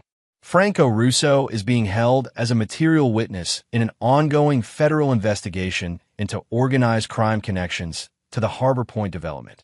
Martinez consulted her notebook. They're using his history as leverage, threatening to reopen several cases from the 90s where the statute of limitations hasn't expired. Is he talking? Not a word. Your father's old school. Martinez regarded Dominic carefully. The feds believe he knows where you are. They're applying pressure. I need him released. Martinez laughed incredulously. Just like that? I'm a detective, not a magician. What if you had evidence implicating the actual perpetrators? Enough to shift focus entirely from my father. That would help, but... And what if that evidence also helped you close several high-profile cold cases, including 2 homicides from the warehouse fire Howard Montgomery arranged? Interest sparked in Martinez's tired eyes. What exactly do you have? Dominic slid a flash drive across the table. Everything. The complete Montgomery criminal history, Zhao's operation details, financial records documenting decades of corruption. Enough to build careers for ambitious prosecutors. And in exchange, my father's immediate release. And operational support for tonight. Martinez pocketed the drive. What happens tonight? Justice, Dominic said simply. But I'll need tactical backup that doesn't officially exist. Can you arrange that? After a long moment, Martinez nodded. For this evidence? I can make certain arrangements off the books. But Dominic, this ends tonight. One way or another. That's the plan, he agreed. One way or another. The South Harbor fish processing plant had been abandoned for years, its cavernous interior permeated with the lingering smell of its former purpose despite long disuse. Dominic approached alone as instructed, the weight of his concealed weapon a cold comfort against his side. Inside, harsh industrial lights illuminated a clearing amid rusting equipment. Eleanor Chun sat bound to a chair, bruised but conscious. Behind her stood Wei Zhao, flanked by 4 armed men. Mr. Russo, Zhao greeted coolly, punctual despite your circumstances. I admire that. Let her go, Dominic replied. She has nothing to do with this. On the contrary, Ms. Chen has been most helpful in explaining certain legal intricacies of your business operations. Zhao stepped forward. Do you have what I requested? Dominic held up a leather portfolio.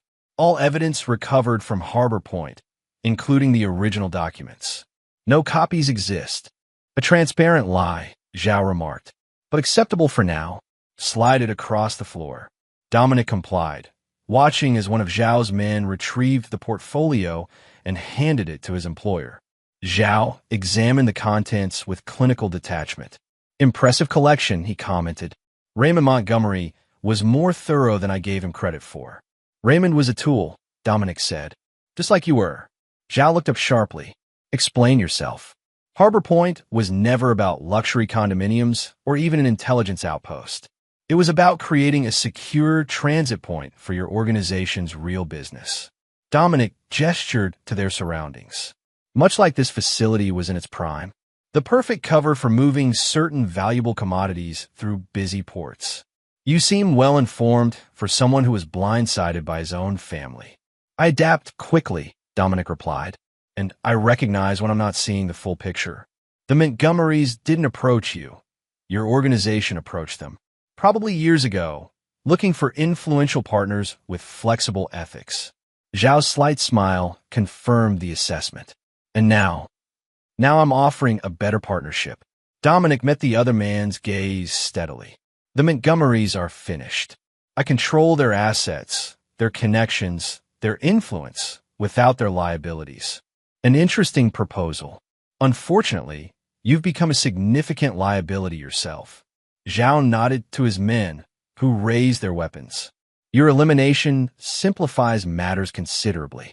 Before you make that decision, Dominic said calmly, you should know that federal tactical teams are currently surrounding this building.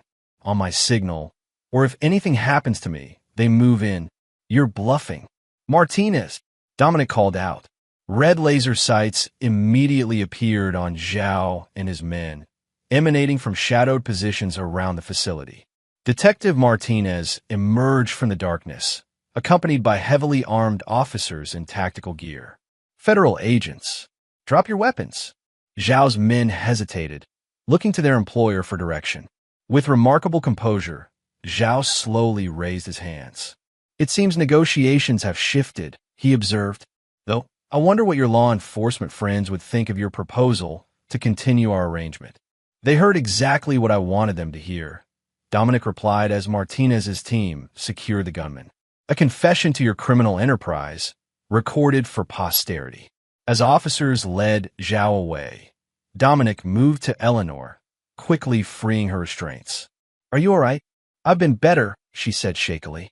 Reminded me why I prefer corporate law to criminal defense. Martinez approached as medics examined Eleanor. Your father was released 20 minutes ago. Anthony's bringing him to your penthouse, as we discussed. And Zhao, going away for a very long time, along with what remains of his network. Between the evidence you provided and his statements tonight, multiple agencies have what they need. Martinez studied him intently. You took an enormous risk. Calculated, Dominic corrected. Like everything else. What now? Back to property development as if none of this happened. Dominic gazed around the abandoned processing plant, seeing not decay, but potential. Actually, I'm considering a new project. This facility has interesting possibilities. Martinez laughed incredulously. Of course you are. Some people never change. But as Dominic surveyed the space that had nearly become his execution site, he knew that wasn't true. He had changed irrevocably. The question was whether that change would define his future or merely inform it. As emergency vehicles departed with Zhao and his men, Dominic stood alone in the cavernous space, feeling the weight of choices made and unmade. The Montgomerys were destroyed, their legacy dismantled. Zhao's organization was crippled. His enemies had been systematically eliminated. Victory should have felt sweeter. Instead, it tasted of ashes and lost possibilities, of family connections distorted by secrets and lies, of trust betrayed and innocence long abandoned. His phone rang. Anthony, calling from the penthouse. Your father's settled in. There's someone else here you might want to talk to. Who? Vanessa. She was released an hour ago on her lawyer's arrangement. Showed up here asking for you. Dominic's grip tightened on the phone. What does she want? Says she has information you need. About Howard's condition and Raymond's final play. Anthony's voice lowered. She looks rough, Dom. Whatever happened in custody wasn't gentle. I'll be there in 20 minutes. Don't let her leave. As Dominic walked toward the exit, he noted the building's excellent harbor access, its concealed loading bays, its potential for transformation. Perhaps redemption wasn't possible, but reconstruction always was. It was the principle upon which he'd built his empire, and the principle that would guide whatever came next. Chapter 9. Reclamation. Dominic's penthouse felt like a stranger's home after his absence. The sleek furnishings and carefully selected art pieces spoke of a life constructed rather than lived, a showcase for success rather than comfort. He found Vanessa on the terrace, staring out at the city lights. Her usual polished appearance had given way to something harder, more essential. The designer clothes replaced by simple jeans and sweater, her face bare of makeup, revealing shadows and strain. "You look terrible," Dominic said from the doorway. She turned, a ghost of her familiar sardonic smile crossing her face. "Prison will do that. Even temporary imprisonment. You got out. That's more than Raymond can say. Raymond made his choices." Vanessa's voice carried new edges, honed by betrayal and consequences. "As did I." Dominic remained in the doorway, maintaining distance. "Anthony said you have information." "Howard's dying," she said bluntly. "The stroke damaged too much brain tissue. Doctors give him days, maybe a week. And you're here because despite everything, he's my father. Or I thought he was." Her eyes fixed on Dominic with new intensity. "But he's your father too, isn't he? Your biological father. You knew." "Not until recently. Raymond told me after his arrest, thinking it would somehow help his case if I claimed we were victims of Howard's manipulation." Vanessa laughed bitterly. "Imagine learning the man you married is your half-brother. Though apparently I'm not a Montgomery by blood, so we're not actually related." "Small comfort," Dominic observed coldly. "Isn't it?" Vanessa challenged. "Howard's dying with his legacy in ruins. Raymond faces decades in prison. I've lost everything except what my lawyers managed to hide from asset seizure. You've won completely, Dominic. Destroyed us all with your signature precision. You try to have me killed, Vanessa. After you systematically dismantled everything we built," she flared, genuine emotion cracking her composure. "What happened to the man I married? The visionary who saw possibilities where others saw only obstacles. He discovered his wife and business partner were conspiring against him." Dominic replied evenly. "Using his business as cover for criminal operations. Planning his elimination if he became problematic." "It wasn't supposed to go that far," Vanessa insisted. "The Harbor Point arrangements with Zhao were Raymond's initiative. I only learned the full extent of his plans after you were already investigating." "And Benetti? The detailed instructions for my elimination? Was that Raymond's initiative too?" Vanessa had the grace to look away. "Insurance. A contingency I never intended to activate. Until you did." Silence stretched between them, filled with the weight of betrayals too significant for forgiveness, too personal for detachment. "Why are you really here, Vanessa?" Dominic finally asked. "It's not a check on my well-being or share news about Howard." She reached into her bag, removing a small flash drive. "Raymond made arrangements before his arrest. Dead man switch protocols designed to release information if certain conditions weren't met." "What kind of information?" "Everything. The complete Montgomery archives, including materials Howard collected over decades. Business dealings, political connections, blackmail evidence on half of Boston's elite." Vanessa placed the drive on the patio table. "Including evidence of certain federal officials' involvement in operations they publicly prosecuted." "Why give this to me?" "Because the switch activates in 48 hours unless deactivated by Raymond, who's currently in solitary confinement with no communications access. When it triggers, the information releases automatically to media outlets, law enforcement agencies, and select business competitors." "And you want me to?" "Stop it." Vanessa's calm cracked slightly. "This information would destroy what remains of the Montgomery name, but would also implicate dozens of innocent people. Families who don't deserve to be ruined because of Howard and Raymond's actions." Dominic studied her with clinical detachment. Since when do you care about collateral damage? Since I lost everything and realized I still have to live with myself. She gestured to the flash drive. The deactivation codes are there, along with server locations and access credentials. Raymond designed it to be unhackable, but he left this backdoor for family emergencies. And what do you get out of this? Vanessa laughed, a genuine sound that momentarily revealed the woman he'd once believed he knew. Nothing you'd be willing to give. My reputation is destroyed, my assets mostly seized, my family legacy in ruins. She met his gaze directly. Consider it my acknowledgement that you won. Dominic picked up the flash drive, turning it thoughtfully in his fingers. You realize I'll verify everything before taking action. I'd expect nothing less. Vanessa moved toward the door, pausing beside him. For what it's worth, I did love you once.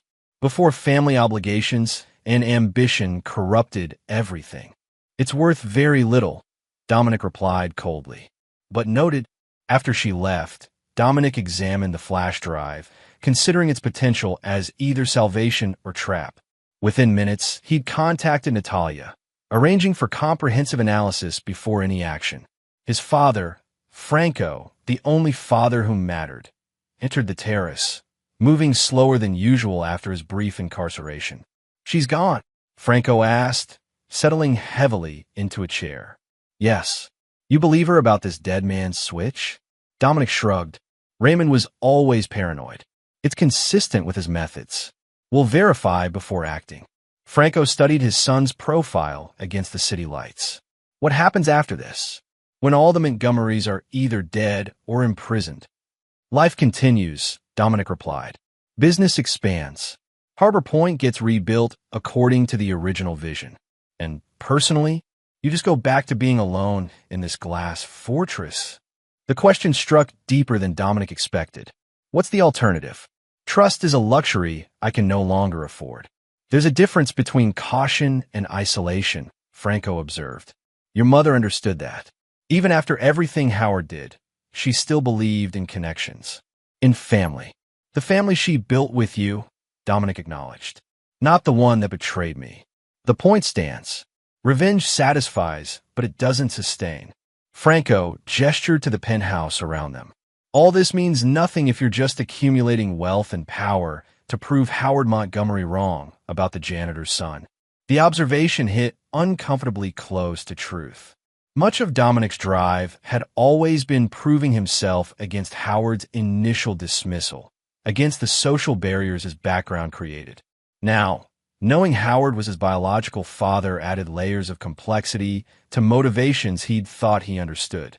I need to finish this first, Dominic said finally. Ensure the dead man's switch is neutralized, the remaining threats contained. Then we'll see.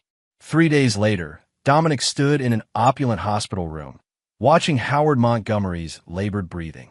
The machines surrounding the bed maintained vital functions the old man's failing body could no longer manage independently. He won't regain consciousness, said the doctor who'd escorted Dominic in. The brain damage is too extensive. It's simply a matter of time. After the doctor departed, Dominic sat beside the bed, studying the face of his biological father. They shared few physical traits, perhaps the set of the jaw, the shape of the hands. Nature had kept their connection subtle, as if acknowledging it was a secret best left undiscovered. I disabled Raymond's failsafe, Dominic said to the unconscious man. Not for your sake, but for the innocent people who would have been destroyed alongside your legacy. It's something my real father taught me. Franco, the man who raised me. Collateral damage should be minimized whenever possible. Howard's monitors beeped steadily, the only response to Dominic's words. I've spent my life proving myself worthy of a world that judged me for my background. Proving myself to you, though I didn't know it. How much of my drive came from your blood? How much from my mother's determination? From Franco's example? Dominic leaned closer, his voice hardening. You had a chance to acknowledge me, to be honest from the beginning. Instead, you manipulated from the shadows, using me as another chess piece in your grand design. That was your failure, not mine. Rising to leave, Dominic placed a small envelope on the bedside table. Inside is a legal document transferring your remaining personal assets to a foundation in my mother's name. Maria Russo will posthumously fund scholarships for the children of domestic workers, the invisible people who maintained your world while you pretended they didn't exist. At the door, Dominic paused for a final look at the man whose blood he carried. Goodbye, Howard. I'd say rest in peace, but I'm not feeling that generous. The reconstruction of Harbor Point proceeded under Dominic's direct supervision, transforming the site from the ashes of betrayal into a testament to his original vision. The hidden facilities and compromised design elements were eliminated, replaced with the community-focused development he'd initially proposed. On the day construction officially resumed, Dominic stood overlooking the site with Eleanor Chun, now fully recovered from her ordeal. The investors are remarkably enthusiastic, she noted, reviewing reports on her tablet. The Montgomery scandal has apparently created opportunities rather than liabilities. People appreciate a redemption story, Dominic observed. Rising from ashes plays well in Boston. Speaking of rising, Eleanor said, I've been meaning to ask about your plans for the old fish processing plant. My sources tell me you purchased it through a shell company last week. Dominic smiled slightly. It has potential. Good harbor access, solid infrastructure despite its age, and significant history given recent events. Eleanor regarded him shrewdly. Some might consider it morbid to develop a site where you were nearly executed. I prefer to see it as reclamation, transforming trauma into opportunity. Philosophical, Eleanor remarked. And the Russo Family Foundation? Another transformation. The foundation, established with assets recovered from the Montgomerys, had quickly become a significant force in Boston philanthropy, focusing on education and housing for underprivileged communities. My mother would have approved, Dominic said simply. She believed in lifting others as you rise. Their conversation was interrupted by Anthony's arrival with time-sensitive security matters, leaving Dominic alone on the observation platform. From this height,